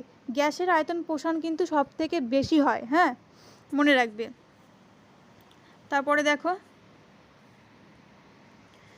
Next question number 43। বলা আছে পানীয় জলে সীসা উপস্থিতির ফলে কোন রোগটি হতে পারে? পানীয় জলে যদি সীসা থাকে কি হবে? ডিসলেক্সিয়া হবে। তো ডিসলেক্সিয়া কোথায় আছে? অপশন ডিতে আছে, তো অপশন ডি হবে এখানে কারেক্ট। আর বাকিগুলো একটু করে বলে দিই, কেরাটোম্যালেসিয়া ভিটামিন এ এর অভাবে হবে। ঠিক আছে, কেরাটোম্যালেসিয়া ভিটামিন এ। নকনি সিনড্রোম কেন হয়? ফ্লুরাইড দূষণের ফলে হয় নকনি। আর কেরাটোসিস কেন হয়? আর্সেনিকের জন্য, তাই তো, আর্সেনিক দূষণের জন্য কেরাটোসিস। আর এই যে আছে না কেরাটোম্যালেসিয়া, এটা কিন্তু অ্যাকচুয়ালি চোখের যে কর্নিয়া আছে সেই কর্নিয়াটা ঘোলাটে হয়ে যায়, সেটাই কিন্তু কেরাটোম্যালেসিয়া ভিটামিন এ এর জন্য। ঠিক আছে, নেক্সট কোশ্চেন দেখো কি আছে, খুব ইম্পর্টেন্ট কোশ্চেন, স্টার মেরে লিখে রাখবে একদম। ফ্লুরিন, ক্লোরিন, ব্রোমিন আর আয়োডিনকে জারণ ক্ষমতার ঊর্ধ্বক্রমে সাজালে হবে। জারণ ক্ষমতার ঊর্ধ্বক্রমে মানে কি? ছোট থেকে বড় তোমাকে সাজাতে হবে, অর্থাৎ যার জারণ ক্ষমতা সব থেকে কম সে থাকবে আগে, আর যার জারণ ক্ষমতা সব থেকে বেশি সে থাকবে সবার শেষে। তার সঙ্গে চিহ্নটা হবে কোন দিকে? এই দিকে। ওকে, তো সব থেকে কম জারণ ক্ষমতা সম্পন্ন এই চারটের মধ্যে কে? সেটা হচ্ছে কে বলো? সেটা হচ্ছে আয়োডিন। প্রত্যেকটাতে দেখো প্রথমে আয়োডিনই আছে, তারপরে কী হবে? ব্রোমিন হবে, তারপরে কী হবে? ক্লোরিন হবে, তারপর হবে ফ্লুরিন, তাই তো। ফ্লুরিনের যে জারণ ক্ষমতা সেটা কিন্তু সর্বোচ্চ, তো অপশন ডি হয়ে যাবে এখানে কারেক্ট আনসার, অপশন ডি। এটা জারণ ক্ষমতার ক্রম, তাই তো। তাছাড়া তোমাকে যদি বলতো জারণ ক্ষমতা ছাড়া যদি বলতো ইলেকট্রন আসক্তির ক্রম, তাহলেও এটাই হতো, ইলেকট্রন আসক্তি, ঠিক আছে। ইলেকট্রন আসক্তিও ফ্লুরিনের বেশি হতো। বা তোমাকে যদি বলতো তড়িৎ ঋণাত্মকতার ক্রম, তাহলেও কিন্তু সেম হতো, ঠিক আছে। নেক্সট দেখো কোশ্চেন নাম্বার 45 কী আছে, এসআই পদ্ধতিতে বলের পরম একক হলো, বলের পরম একক কি এসআইতে? নিউটন। তো এখানে শুধু নিউটন নেই, তাই তো। তোমরা সবাই জানো যে বলের পরম একক এসআই পদ্ধতিতে নিউটন, সেজন্য নিউটনটা আমি এখানে অপশানেই রাখিনি। দেখো একটু ঘুরিয়ে আছে কোশ্চেনটা। নিউটন মানে আমরা কি জানি, এফ সমান কী হয়, এম এ হয়। তো এম এর একক বসিয়ে দাও এসআইতে, এসআইতে এম এর একক কি, কেজি। আর এর একক কি, মিটার পার সেকেন্ড স্কোয়ার, তাই তো। তো kg metre per second square কোথায় আছে, অপশান এতে আছে। তো অপশান এ হয়ে যাবে এখানে correct answer, kg metre per second square. এটাই হচ্ছে এসআই পদ্ধতিতে বলের পরম একক, এইটাকেই আমরা কিন্তু নিউটন হিসাবেও লিখি, ঠিক আছে। নেক্সট দেখব কত নম্বর কোশ্চেন, দেখো কোশ্চেন নম্বর 46 কী বলা আছে, আপেক্ষিক তাপের সাথে লিন তাপের সম্পর্ক। আপেক্ষিক তাপের সাথে অবশ্যই লিন তাপের একটা সম্পর্ক রয়েছে। কী হয় বের করবে, দেখো আমি বলেছি তোমাদের। একটা হচ্ছে আমরা কি জানি, এইচ সমান এমএসটি হয়, আর এইচ সমান কী হয়, এমএল হয়। এইচ সমান এমএল হয়। এবার এমএসটির সঙ্গে এমএলকে তুমি সমান করে দাও, এমএসটি এর সাথে তুমি এমএলকে সমান করে দাও, তাহলে এমএম কেটে যাবে, তাহলে এসটি সমান পাবো আমরা কি, এল। মানে এই যে লিন তাপ, ঠিক আছে। আলটিমেটলি আমরা কি পেলাম, আলটিমেটলি আমরা পেলাম এসটি, মানে আপেক্ষিক তাপ ইন্টু যে উষ্ণতা, সেটা সমান পেলাম কি, লিন তাপ। তাহলে এখানে আমি কী বের করতে পারি, এস সমান কী বেরোবে, লিন তাপ বাই টি, মানে টেম্পারেচার। মানে লিন তাপ বাই টেম্পারেচার কোথায় আছে, অপশান সিতে আছে, তাহলে অপশান সি হবে এখানে কারেক্ট আনসার। আপেক্ষিক তাপ সমান লিন তাপ বাই উষ্ণতা, ঠিক আছে। পরে কোশ্চেন দেখো 47 নম্বর কোশ্চেন, দৃশ্যমান আলোর প্রান্তীয় রং দুটি কী কী। দৃশ্যমান আলোর কোন রং চেয়েছে, প্রান্তীয় রং। প্রান্তীয় রং কী থাকে, ভিপ জিওর তো আমরা সবাই জানি, তাই তো, বা বেনিয়া সহকালা, ভিপ জিওর। তো সেই ভিপ জিওরে কী আছে, ভায়োলেট আর রেড, মানে বেগুনি আর লাল কোথায় আছে, অপশান এতে আছে। তো বেগুনি আর লাল হয়ে যাবে এখানে কারেক্ট আনসার, ঠিক আছে। আশা করি কোনো সমস্যা নেই। নেক্সট দেখো কোশ্চেন নাম্বার 48 কী আছে, বলা আছে কি এখানে, বলছে সমান্তরাল সমবায় যুক্ত দুটি রোধ R1 আর R2 এর তুল্যাঙ্ক রোধ কত। সমান্তরাল সমবায় যুক্ত হলে এদের তুল্যাঙ্ক রোধ কত হয়ে যাবে, R1 R2 by R1 plus R2। বা তোমরা নিয়মটা এরমভাবে বের করে নিতে পারো, তুল্যাঙ্ক রোধ যদি 1/R হয় সেটা সমান পাবো কি, 1/R1 প্লাস 1/R2। লসাগু করে দাও, কী পাবে তুমি, R1 R2, আর ওপরে পাবে R1 প্লাস R2। এবারটা 1/R এর মান বেরিয়েছে, যেই আমরা আরটাকে উল্টে দেবো এখানে কী পেয়ে যাবো, R1 R2 by R1 plus R2, ঠিক আছে। কোশ্চেন নাম্বার 49, নিম্নের কোনটি সমযোজী যৌগ। এখানে কোনটা সমযোজী, ক্যালসিয়াম অক্সাইড তড়িৎযোজী, ম্যাগনেসিয়াম ক্লোরাইড তড়িৎযোজী, সোডিয়াম ফ্লুরাইড তড়িৎযোজী। তাহলে সমযোজী কোনটা হলো, ইথানল, অপশান সি। তাহলে সমযোজী কোনটা হলো, option C, ethanol. Methane, ethane, propanol, ethanol, butanol, ঠিক আছে, অ্যাসিটিক অ্যাসিড, এই সবগুলো কিন্তু সমযোজী যৌগের মধ্যে পড়ে। ন্যাপথালিন, বেনজিন, সব কিন্তু সমযোজী যৌগের মধ্যে পড়বে। নেক্সট দেখবো আমরা 50 নম্বর কোয়েশ্চেন কী আছে, ফেনলে উপস্থিত কার্যকারী মূলক। ফেনলে উপস্থিত কার্যকারী মূলক কোনটা এখানে, দেখো সবগুলোই বলে দিচ্ছি আমি। এখানে অপশান রাইট তো হবে অপশান এটা, কারণ OH হচ্ছে ফেনলে উপস্থিত কার্যকারী মূলক। আর রয়েছে CHO, যেটা হচ্ছে অ্যালডিহাইড গ্রুপ। নেক্সট হচ্ছে COOH, যেটা হচ্ছে কার্বক্সিলিক অ্যাসিড গ্রুপ। আর রয়েছে C ডবল বন্ড, যেটা হচ্ছে কিটোন গ্রুপ, ঠিক আছে। নেক্সট দেখো 51 নম্বর কোয়েশ্চেন কী আছে, বলছে 320 গ্রাম, কি বলা আছে দেখো তাহলে, 320 গ্রাম সালফার দহনের ফলে এনটিপি বা এসটিপিতে কত আয়তনের SO2 উৎপন্ন করবে। দেখো প্রথম কথা হচ্ছে সালফার এখানে দিদা আছে কত, 32, তাই তো। 320 গ্রাম সালফার যদি দহন করা হয়, সিম্পলের থেকেও সিম্পলেস্ট আমি এখানে রেখেছি। দেখো S+O2 আগে কীভাবে সলভ হচ্ছে সেটা বলিনি, তারপরে শর্টকাটটা বলে দেবো। S+O2 তৈরি হবে কি, SO2 হয়ে গেল। তাহলে এখানে সালফার কত, 32, তাহলে আমি এখানে 32 লিখলাম, একটু ওপর করে লিখি। S+O2 হচ্ছে কি, SO2। সালফার 32 লিখলাম, কারণ এখানে 1 মোল আছে, তো 32ই হবে। অক্সিজেন কত হয়, 32ই হয়, O2।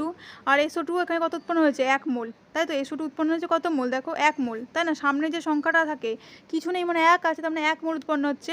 আর 1 মোল SO2 এর আয়তন আমরা কত জানবো, 22.4 লিটার জানবো, 22.4 লিটার। দেখো 32 গ্রাম সালফার দহনে আমি পাচ্ছি 22.4 লিটার SO2, ঠিক তো?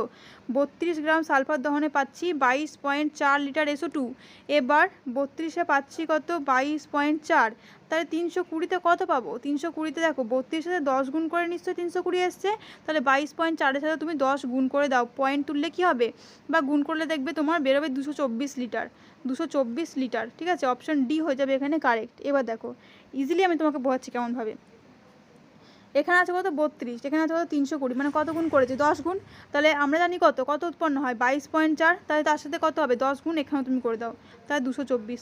ইজিলি, মানে ইজিয়েস্ট টাইপের বলে দিলাম আমি এটা তোমাদের। আই হোপ তোমরা সবাই বুঝতে পারলে। এই ধরনের প্রশ্নগুলো পরীক্ষায় এখন খুব আসছে, সো তোমরা সবাই এই কনসেপ্টটা ক্লিয়ার রাখবে, ঠিক আছে? এই প্রশ্নগুলো কিন্তু মুখস্থ করে গেলে তোমরা পরীক্ষায় পারবে না, কারণ এখানে কমন আসার কোনো ব্যাপার নেই, ঠিক আছে? মোলের কী ধরনের অঙ্ক দেবে কেউ জানে না, সো চেষ্টা করবে এখান থেকে যে কনসেপ্টটা সেটা ক্লিয়ার রাখার। ওকে, নেক্সট দেখো 52টা কী আছে?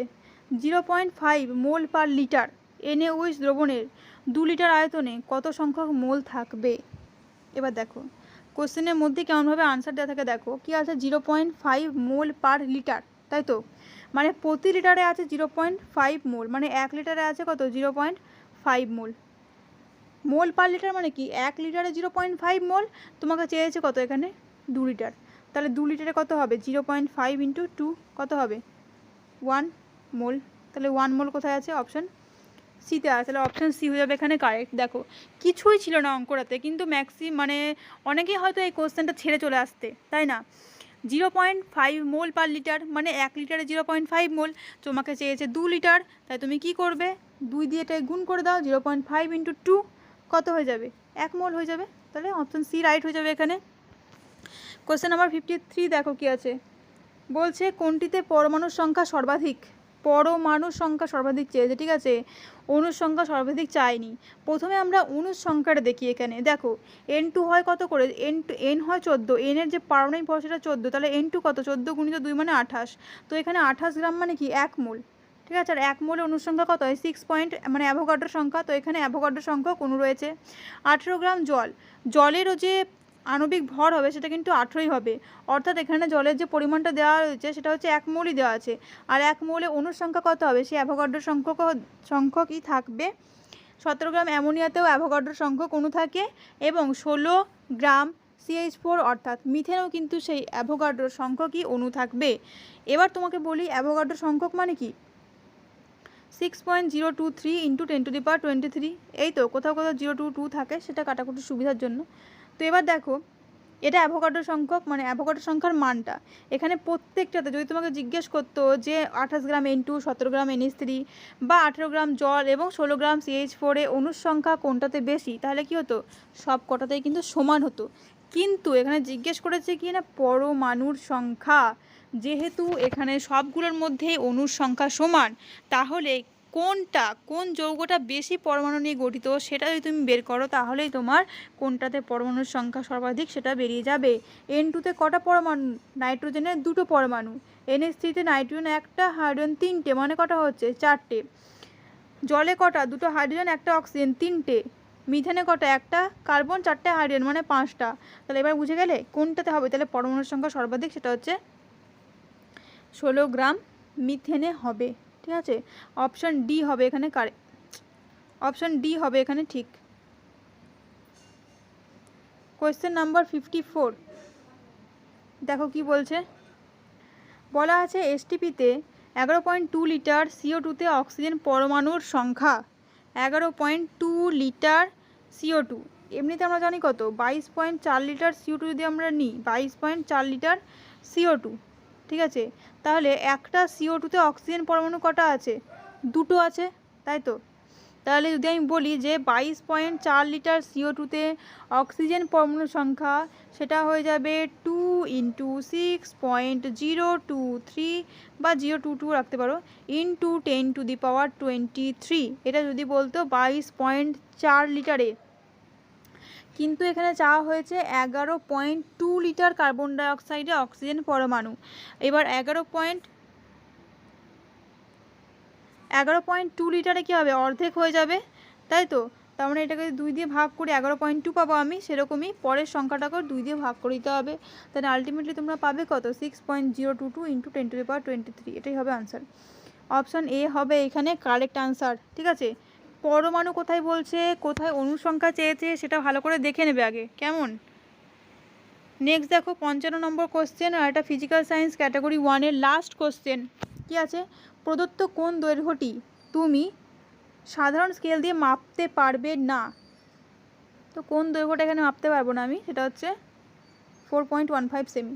এটা কখনোই কিন্তু সাধারণ স্কেল দিয়ে মাপতে পারবো না, তাই না। এরপর থাকবে কি, ফিজিক্যাল সায়েন্স ক্যাটাগরি 2-এর কোয়েশ্চেন। ফিজিক্যাল সায়েন্স ক্যাটাগরি 2 প্রথমে কি আছে দেখো,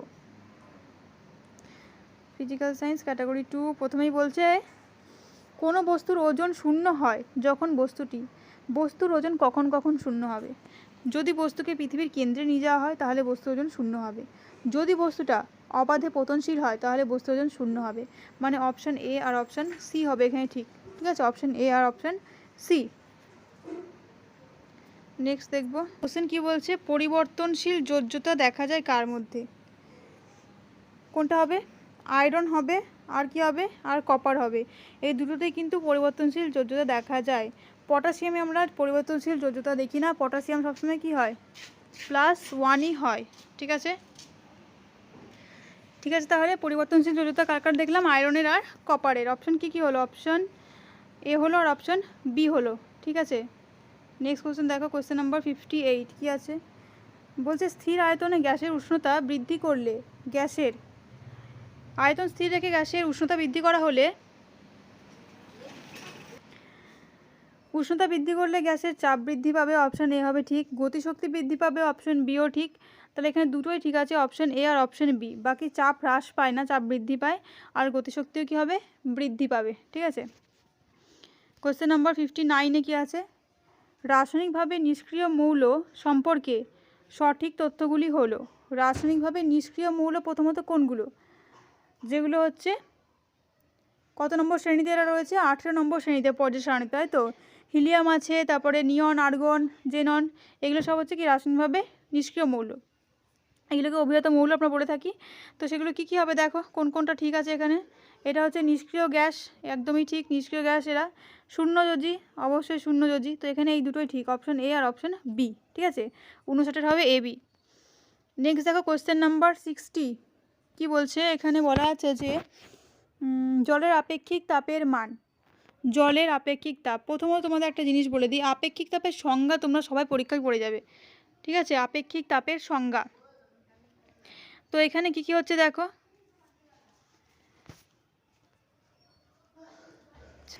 তো এখানে জলের আপেক্ষিক তাপের মান কি হবে, জলের আপেক্ষিক তাপের মান হচ্ছে 1 ক্যালোরি পার গ্রাম পার ডিগ্রি সি। ঠিক আছে, দেখো এটাকে আমরা আর কি লিখতে পারি, এসআইতে লিখলে আমরা লিখতে পারি হচ্ছে 4200 জুল কেজি ইনভার্স আর কেলভিন ইনভার্স। এটাও হতে পারতো, কিন্তু এখানে 4.2 দিয়েছে, হবে না, 4200 হয়। ঠিক আছে, এসআইতে।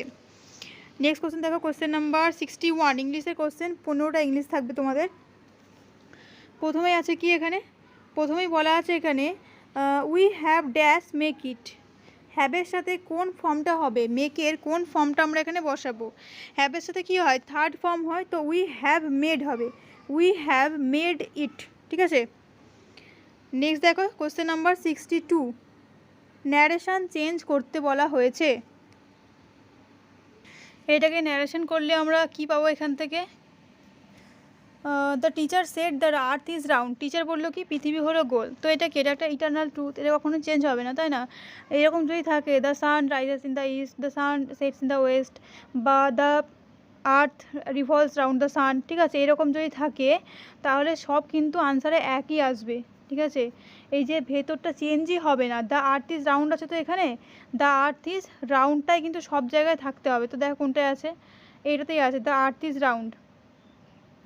আর এখানে সেট ছিল, তো the teacher said the earth is round. তো এটাই হবে, অপশন ডি কারেক্ট হবে, তাই তো।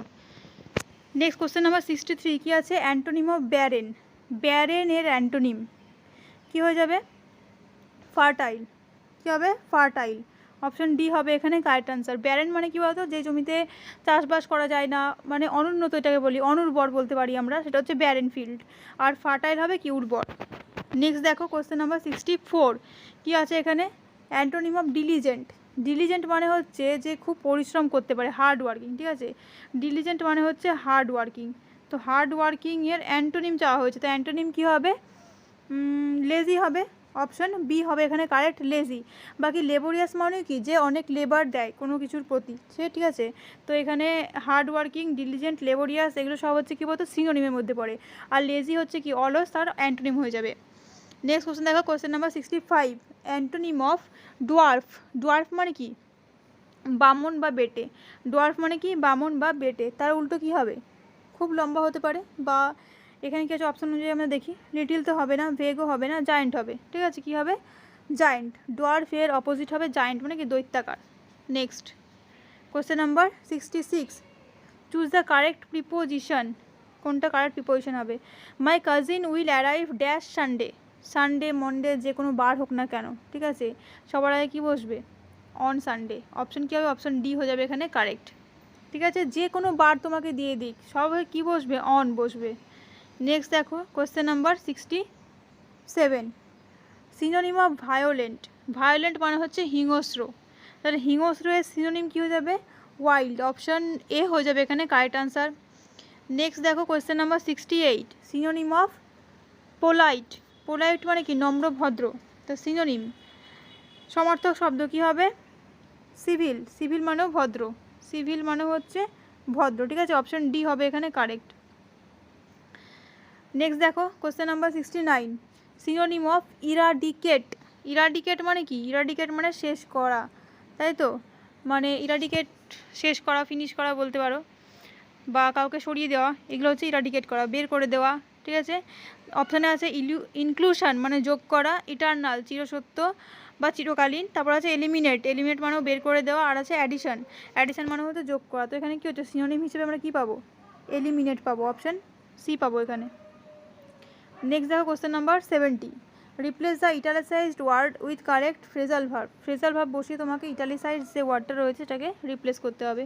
তো ইটালিসাইজড ওয়ার্ড এখানে কী আছে, রিটার্ন। রিটার্নের সাথে কোন ফ্রেজাল ভার্বটা হবে, ব্রিং ব্যাক। কী হবে, ব্রিং ব্যাক। ব্রিং ব্যাক মানে হচ্ছে ফেরত দেওয়া, তো রিটার্ন মানেও ফেরত দেওয়া, তো এখানে অপশন বি হয়ে যাবে কারেক্ট, ঠিক আছে, অপশন বি।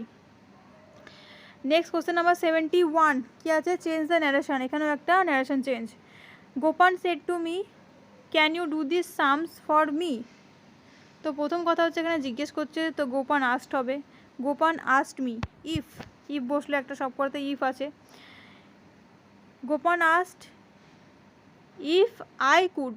আই কুড দিয়ে কোথায় কোথায় আছে, আই কুড দিয়ে দেখো এখানে আছে আর এখানে আছে, কিন্তু এই যে দিস সামসটা আছে ওটা দোজ সামস হয়ে যাবে, ঠিক আছে। তো অপশন এ হবে সেই হিসেবে ঠিক। Gopan asked me if I could do those sums for him, ঠিক আছে, অপশন এ হবে ঠিক। নেক্সট দেখো question number 72 only divine intervention can save him from doom. শুধুমাত্র ঐশ্বরিক হস্তক্ষেপই তাকে বাঁচাতে পারবে। তাহলে ইন্টারভেনশন মানে কি, হস্তক্ষেপ, আর হস্তক্ষেপের সাথে সিনোনিমাস এখানে কি হবে, ইন্টারফিয়ারেন্স হবে। অপশানে বি হয়ে যাবে এখানে সঠিক আনসার, ঠিক আছে। কোয়েশ্চেন নাম্বার 73 কি আছে, রিলেটিং টু দ্য ক্যাট। ক্যাটের সাথে রিলেটেড অপশানস কি আছে, ক্যানাইন, ফেলাইন, অ্যাকুইলাইন আর বোভাইন। তো এখানে ক্যাটের সাথে কি হবে, রিলেটিং টু ক্যাট কী হয়ে যাবে, ফেলাইন। অপশান বি হবে এখানে কারেক্ট আনসার, ফেলাইন, ঠিক আছে। তার পরবর্তী দেখো কোয়েশ্চেন নাম্বার 74 কারেক্ট ওয়ার্ড কোনটা, ডিজিজের কারেক্ট ওয়ার্ড কী হবে, DISEASE। অপশান বি হবে এখানে কারেক্ট আনসার, ঠিক আছে, ডিজিজ। নেক্সট কোশ্চেন নাম্বার 75 হবে, আর এটা ইংলিশের লাস্ট কোশ্চেন কী আছে, a person who is very difficult to please. একটা মানুষ যাকে খুশি করাই যায় না, ঠিক আছে, সহজে খুশি হয় না সে, সেটা কী হবে, ফ্যাস্টিডিয়াস, ঠিক আছে, অপশান সি হয়ে যাবে কারেক্ট আনসার, ফ্যাস্টিডিয়াস। নেক্সট কোশ্চেন থেকে স্টার্ট হবে ম্যাথের কোশ্চেন।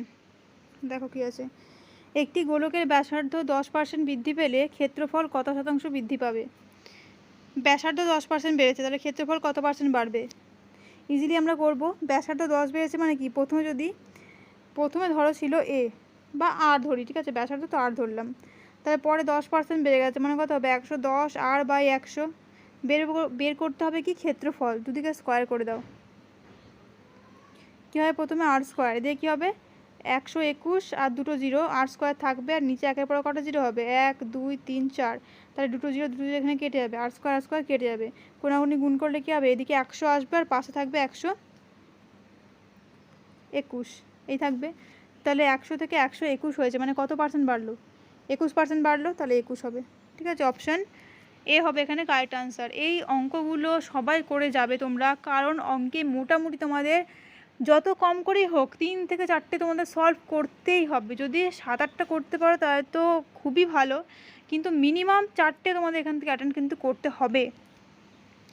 নেক্সট দেখো কোশ্চেন নাম্বার 77 কী আছে, আয়তক্ষেত্রের দৈর্ঘ্য ও প্রস্থের অনুপাত দেওয়া আছে 5:3, ক্ষেত্রফল 375 বর্গসেমি হলে পরিসীমা কত হবে। এবার দেখো দৈর্ঘ্য ধরলাম 5x, ক্ষেত্রফল প্রস্থ ধরলাম 3x, দেওয়া আছে ক্ষেত্রফল, তাহলে আমরা কী করবো দৈর্ঘ্য প্রস্থকে গুণ করব, সেটা সমান কত বেরোবে 3 7 5, এখানে দেওয়া আছে কাটাকুটি করে দিই, 5 দিয়ে কেটে দিই, 5 7 35, 5 5 25, 3 দিয়ে কাটো 3 25 হচ্ছে 75, তার মানে x যদি গুণ করি পাবো আমি এক্সের স্কোয়ার সমান কি পেয়েছি এখানে 25, এক্স স্কোয়ার সমান কি পেলাম 25, তাহলে x সমান কত পাবো x সমান 5 পাবো। তো x সমান যদি 5 হয় তাহলে এই 5টার মান কত হবে 5 গুণ 5, কারণ 5x ছিল কত 5x, তাহলে 5 5 হয়ে যাবে 25, আর 3x এর মান কত হবে 3x এর মান হবে 3 গুণিত 5, কত 3 5 15, চেয়েছি কি এখানে পরিসীমা, পেলাম কত 25 আর 15, দৈর্ঘ্য পেলাম 25, প্রস্থ পেলাম 15, আর তাহলে পরিসীমার সূত্র কি 2 ইন্টু দৈর্ঘ্য প্লাস প্রস্থ করে দিলাম, তাহলে 25 আর 15 কত হয় যোগ করলে 25 আর 15 হচ্ছে 40 হয়, তাহলে 40 দুগুণে কত হবে 80 হবে। তো এখানে অপশান এ হয়ে যাবে সঠিক। নেক্সট দেখো কোশ্চেন নাম্বার 78 কি বলা আছে, 27,500 টাকার চক্রবৃদ্ধি সুদের হার 6 বছরে দ্বিগুণ হলে কত বছরে 4 গুণ হবে। 6 বছরে দ্বিগুণ হয়েছে তাই তো, তাহলে চেয়েছে কত গুণ 4 গুণ, যদি 6 বছরের দ্বিগুণ হয় মানে কি পি থেকে 2p হয়ে যায়, কত বছরে 6 বছরে, তাহলে এখানে 6 লিখলাম, তাই 2p থেকে আবার যদি 6 বছর আমরা যাই এগিয়ে তাহলে আবার কী হবে দ্বিগুণ, তাই 2p থেকে 4p হয়ে যাবে, অর্থাৎ প্রথমে এখানে 6 বছর আর আরেকবার 6 বছর, 6 6 মিলে কত হলো 12 বছর, তাহলে সেই টাকাটা 12 বছরে কিন্তু 4 গুণ হয়ে যাবে, এই টাকাটা বসানোর কোনো দরকারই নেই। নেক্সট কোশ্চেন দেখো কোশ্চেন নাম্বার 79 কী আছে, এখানে বলা আছে কোনো আসলের সুদ তার 1/8 অংশ, ঠিক আছে, এবং বার্ষিক সুদের হার সময়ের দ্বিগুণ হলে সুদের হার কত। বেশ, আই সমান কী জানি আমরা PRT/100, আয়ের মান কত আসলের সুদ তার 1/8 অংশ, মানে P ইন্টু 1/8 বসিয়ে দিলাম, পিটা পি থাকলো, আর এর মান আমি জানি না, আর টি এর মান কি বলছে সুদের হার সময়ের দ্বিগুণ, সুদের হার সময় যদি আমি x ধরি তাহলে সুদের হার কত হবে 2x হবে, কারণ এখানে বলে দিয়েছে সুদের হারটা হচ্ছে সময়ের দ্বিগুণ, তাই না, তাহলে সুদের হার যদি সময় যদি তোমার x হয় তাহলে সুদের হার হবে কত 2x, বাই কত থাকে 100 বসিয়ে দাও, পি পি কেটে গেল, 4 দিয়ে কাটো 4 দুগুণে 8, 4 দিয়ে কাটো 4 25 হচ্ছে 100, তাহলে আলটিমেটলি আমরা কি পাচ্ছি কোনাকুনি গুণ করলে 2 দুগুণে 4, দেখো এখানে একটা 2 আছে কিন্তু, হ্যাঁ এখানে একটা 2 আছে আর নিচে একটা 2, 2 দুগুণে কত হচ্ছে 4, মানে আলটিমেটলি এক্স স্কোয়ার সমান আমরা পাবো 25/4, এটাকে লিখে নিই, এক্স স্কোয়ার সমান পাবো কত 25/4, তাহলে এক্স সমানে আমরা কি পাবো 5/2 পাবো, 5/2 মানে কত হবে আড়াই হবে, 2 পূর্ণ 1 2, তাহলে এটাই আনসার হবে। তোমরা অঙ্কে আর কিছু করো আর না করো, সরল সুদ, চক্রবৃদ্ধি সুদ, গোলক, ঘনক, এই কটা জিনিস অবশ্যই দেখে যেও, ঠিক আছে। দেখো 80 নম্বর কোশ্চেন, 79 হলো তো একটু আগে, হ্যাঁ। নেক্সট হচ্ছে কি কোশ্চেন নাম্বার 80, বলা আছে 25টি দ্রব্যের ক্রয় মূল্য 20টি দ্রব্যের বিক্রয় মূল্যের সমান হলে, তো অবশ্যই যদি 25টা দ্রব্যের ক্রয় মূল্য এর দামে আমি 20টা বিক্রয় করি তাহলে লাভ হবে আমার, সেটা বুঝতেই পারছি।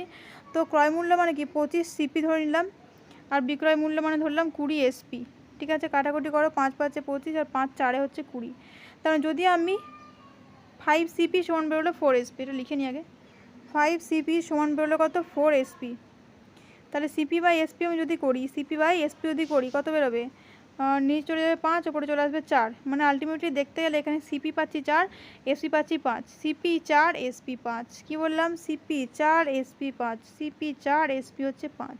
তাহলে কত লাভ দেখতে পাচ্ছ এখানে? 1-এর লাভ। কার ওপরে 1-এর লাভ? 4-এর ওপরে। নিচে সিপি বলা সবসময়, পাশে 100, কাটাকুটি করে দাও, 4 25-এ 100, 25% তোমার লাভ হবে। কোথায় আছে? অপশান এতে আছে। তাহলে অপশান এ হবে এখানে ঠিক 25%। ওকে, নেক্সট কোশ্চেন দেখো, কোশ্চেন নাম্বার 81। কোশ্চেন নাম্বার 81-এ বলা আছে কি এখানে, একটি গোলকের ব্যাসার্ধ অপর একটি গোলকের ব্যাসার্ধের 5 গুণ। ঠিক আছে, তার মানে এখানে একটা গোলকের ব্যাসার্ধ R1 ধরলাম, আর একটা গোলকের ব্যাসার্ধ R2 ধরলাম। এ বলছে একটার ব্যাসার্ধ অপরটার 5 গুণ, মানে এইটার যদি x হয় এইটা হবে 5x, তাহলে x কেটে যাবে, পুরো রাখবো কি 5:1। তাদের আয়তনের অনুপাত কত? যদি ব্যাসার্ধের অনুপাত আমি জানি, তাহলে আয়তনের অনুপাত করতে হলে আমাকে জাস্ট কিউব করে দিতে হবে। 5-এর কিউব কত হয়? 125, 1-এর কিউব 1, উত্তর হবে 125:1। ঠিক আছে, এক লাইনের অঙ্ক, এটা ক্যালকুলেট করার দরকারই নেই। বোঝা গেছে আশা করি, কোনো সমস্যা নেই। নেক্সট কোশ্চেন দেখবো আমরা, চলো কোশ্চেন নাম্বার 82। কোয়েশ্চেন নাম্বার 82 দেখো কি বলা আছে, কিছু পরিমাণ টাকা বার্ষিক সরল সুদে 8 বছরে কি হয়? দ্বিগুণ হয়। তাহলে সুদের হার তোমাকে জানতে চেয়েছে। সরল সুদে কি হয়? দ্বিগুণ হয়। তাহলে আই সমান কী হয়? PRT/100 হয়, এটা আমরা জানি, তাই তো? সরল সুদের অঙ্কে PRT/100 হয়। তাহলে আই এর মান কী হবে? দ্বিগুণ হয় মানে কি? 2p হয়ে যায়। ঠিক আছে, পি থেকে কত হয়ে যায়? 2p। তাহলে সুদ কত? এই দুটো মাইনাস করলে কত পাবো? পি পাবো। তাহলে আই এর জায়গায় লিখবো পি। পি সমান পি ইন্টু আর, আর এর মান বের করতে হবে, টি এর মান 8 বাই হচ্ছে 100। পি কেটে গেল, 4 দিয়ে কাটি 2, 4 দিয়ে কাটি 50, তাহলে কত পাবো? 50/2। কিছু একটা তো ভুল হচ্ছে, 4 দিয়ে কাটি এটা 25 হবে, 50 হবে না, এটা কত হবে? এটা হবে 25। ঠিক আছে, তাহলে কত হবে? 25/2 হবে, আর এর মান হবে 25/2। 25/2 মানে কি? 12.5%, মানে 12.12%। সেই হিসেবে অপশান ডি হয়ে যাবে এখানে কারেক্ট আনসার। ওকে, নেক্সট দেখো কোয়েশ্চেন নাম্বার 83। 2x+6 সমান 8x+1 হলে এক্সের মান তোমাকে নির্ণয় করতে বলেছে। এবার দেখো করি, 2x+6 সমান 8কে আমরা কি লিখতে পারি? 2 এর পাওয়ারে 3, তার পাশে কি আছে? x+1, তাই তো? 2 2 কেটে গেল, পড়ে থাকলো কি? x+6 সমান 3 × x+1। এটা লিখে নিই, x+6 সমান 3 × x+1। এবার সলভ করে নাও, x+6 সমান 3x+3, তাই তো? তাহলে 2x সমান কত পাবো? 2x সমান পাবো আমরা 3, তাহলে x সমান পাবো 3/2। কোথায় আছে? অপশান এতে আছে। তাহলে x এর মান কত হবে? 3/2 হবে কারেক্ট আনসার। নেক্সট ওয়ান 84, কী আছে? দুই বন্ধুর বয়সের অনুপাত 4:7 এবং তাদের বয়সের পার্থক্য 30 বছর, তাহলে বয়সের সমষ্টি জানতে চাওয়া হয়েছে। বয়সের অনুপাত 4:7, ঠিক আছে, পার্থক্য দেওয়া আছে 30। এখানে দেখো পার্থক্য কত? 3, তাই না? 3, তাই 3 মানেই হচ্ছে 30। তাহলে 1 মানে কত? 10। তোমাকে যদি বলি 3 মানে 30, তাহলে 1 মানে কত? 10 হবে। 3 10-এ 30 হচ্ছে যেহেতু, তো 1 মানে 10। সমষ্টি কত? সমষ্টি কত দেখতে পাচ্ছ? 4 আর সাথে কত হচ্ছে? 11। তাহলে 11-এর সাথে 10 গুণ করে দাও, কত হবে? 110। কারণ 1 মানে 10 বেরোলো, সেই জন্য 4 আর সাথে 11 হচ্ছে, তো 11-এর সঙ্গে 10 গুণ করতে হবে, 110 হবে উত্তর। ঠিক আছে, নেক্সট দেখো 84 হলো 85 নম্বর কোয়েশ্চেন। কী আছে? 560 টাকায় একটি দ্রব্য বিক্রি করায় 30% ক্ষতি হয়, 30% লাভ করতে বিক্রয় মূল্য কত হতে হবে? প্রথম কথা, আমাদের যেটা এখানে লাগবে সেটা হচ্ছে সিপি, মানে ক্রয় মূল্য। প্রথম লাইনটা দেখো, 560 টাকা কী হয়েছে? 30% ক্ষতি হয়েছে। তাহলে 560 ইন্টু সিপি যেহেতু বের করছি, সিপি বের করার সময় 100 অলওয়েজ ওপরে হবে, বাই 30% ক্ষতি মানে কত হবে? এখানে 70 হবে। 0 0 কেটে গেল, 7 8 56, তার মানে আমার যে সিপি সেটা ছিল 800 টাকা। তার মানে আমি কিনেছিলাম জিনিসটা 800 টাকায়, বিক্রি করতে চাই আমি 30% লাভে। তো 30% লাভে যদি আমি বিক্রি করতে চাই, তাহলে কত হবে আমার এসপি সমান হবে 800 ইন্টু 130/100, এটা হচ্ছে আমার এসপি হবে, মানে বিক্রয় মূল্য হবে। ঠিক আছে, তাহলে 0 0 0 0 কেটে গেল। ঠিক আছে, 8 তেরং কত হয়? 8 তেরং হচ্ছে 104 হয়, 104, আর পাশে কটা শূন্য? একটা শূন্য। তাহলে 1040 টাকায় আমাকে এটা কী করতে হবে? বিক্রি করতে হবে। ঠিক আছে, বোঝা গেল। নেক্সট কোশ্চেন দেখো কি আছে, কোশ্চেন নাম্বার 86। জিকে স্টার্ট হচ্ছে এখান থেকে। প্রথমে বলা আছে কি অধিবর্ষ হয়, অধিবর্ষ মানে কি লিপ ইয়ার, লিপ ইয়ার কত দিনের হয় 366 দিনের হয়, তো কোথায় আছে অপশন বিতে আছে, তো অপশন বি হয়ে যাবে কারেক্ট। নেক্সট 87 নম্বর কোয়েশ্চেন কি আছে, ভারতের খনিজ ভাণ্ডার বলা হয়, ভারতের খনিজ ভাণ্ডার কাকে বলা হয় বলে ফেলো, ছোট নাগপুর মালভূমি অঞ্চলকে, অপশন এ হবে এখানে কারেক্ট আনসার। পরবর্তী দেখো কোয়েশ্চেন নাম্বার 88, ভারতের ক্ষুদ্রতম প্রতিবেশী রাষ্ট্র কোনটা, ভারতের ক্ষুদ্রতম প্রতিবেশী রাষ্ট্র কি হবে বলো, ভারতের ক্ষুদ্রতম প্রতিবেশী রাষ্ট্র কি হয়ে যাবে, মালদ্বীপ হয়ে যাবে, অপশন সি হবে এখানে কারেক্ট আনসার, ঠিক আছে। নেক্সট কোয়েশ্চেন নাম্বার 89, পৃথিবীর ক্ষুদ্রতম দেশ, পৃথিবীর ক্ষুদ্রতম দেশ কি, ভাটিকান, অপশন বি হয়ে যাবে কারেক্ট। নেক্সট দেখো, পৃথিবীর দীর্ঘতম প্রবাল প্রাচীর কোনটি, পৃথিবীর দীর্ঘতম প্রবাল প্রাচীর কোনটা হবে, গ্রেট ব্যারিয়ার রিফ হবে, অপশন হবে অপশন এ। নেক্সট দেখো কোয়েশ্চেন নাম্বার 91, শিখদের দশম গুরু কে ছিলেন, দশম গুরু ছিলেন গুরু গোবিন্দ সিং, অপশন কি হবে, অপশন হবে সি। নেক্সট দেখো কোয়েশ্চেন নাম্বার 92, কনিষ্কের রাজধানী হলো, কনিষ্কের রাজধানী কী ছিল, পুরুষপুর বা পেশোয়ার, তো অপশন এ হয়ে যাবে এখানে সঠিক পুরুষপুর। তারপরে কোশ্চেন, বেদ কথাটির অর্থ, বেদ কথাটির কি অর্থ, জ্ঞান, অপশন কি হবে, অপশন এ হবে কারেক্ট। নেক্সট দেখো 94 কি আছে, সবচেয়ে পুরনো রাজবংশের নাম কি, সবচেয়ে পুরনো রাজবংশ হচ্ছে হর্ষাঙ্ক বংশ, ঠিক আছে, প্রথমে হর্ষাঙ্ক, তারপরে হচ্ছে শিশুনাগ, তারপরে নন্দ, তারপরে মৌর্য, হর্ষাঙ্ক শিশুনাগ নন্দ মৌর্য, ঠিক আছে মনে রাখবে। নেক্সট দেখো 94 হলো 95, poverty and un-British rule in India, খুব বিখ্যাত বই, কার লেখা, দাদাভাই নওরোজি, অপশন কি হবে, অপশন এ হয়ে যাবে এখানে ঠিক, ঠিক আছে। তারপরে 96 নম্বর কোশ্চেন থেকে শুরু হবে কি রিজনিং, রিজনিংয়ে কটা থাকবে 5টা, রিজনিংয়ে কিন্তু তোমাদের 5-এ 5ই পেতে হবে, ঠিক আছে, রিজনিংয়ে 5-এ 5 মাস্ট একদম। প্রথমে কি আছে দেখো, 12:145, 13:110, তাহলে 15 কত হবে, দেখো 12-র কাছাকাছি 12 স্কোয়ারে কী হবে 144, তাহলে 12-র সঙ্গে 12 স্কোয়ার কত হয় 144, তার সঙ্গে 1 যোগ করলে 145 হয়ে যায়, তাই তো। দেখা যায় 13 আর 170, 13 স্কোয়ার কত হয় 169, তার সঙ্গে 1 যোগ করলে 170, তাহলে 15-র ক্ষেত্রে একইভাবে চলবে, 15 স্কোয়ার 225, তার সঙ্গে 1 যোগ করে দাও কত হবে 226, 226 হবে এখানে উত্তর।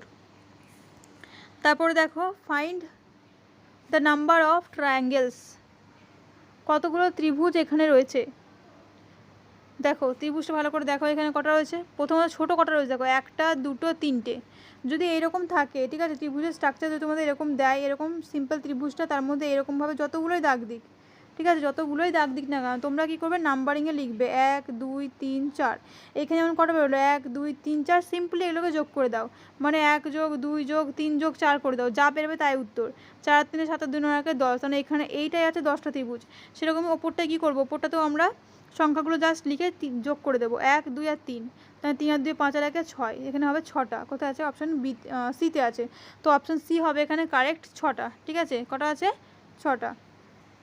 তারপরে দেখো 98 নম্বর কোয়েশ্চেন বলছে, if man is related to legs, মানুষ যেভাবে পায়ের সাথে সম্পর্কিত, bird is related to wings, পাখির সাথে ডানা সম্পর্কিত, fish would be related to, মাছের সাথে কি সম্পর্কিত হবে, মানুষ গমন করে পায়ের সাহায্যে, তাই তো, এদিকে পাখি গমন করে ডানা, আর ফিশের কি হবে, মাছের থাকে কি মাছের থাকে পাখনা, তাই তো, ফিন, ফিন মানে হচ্ছে পাখনা, অপশন বি হবে এখানে সঠিক উত্তর।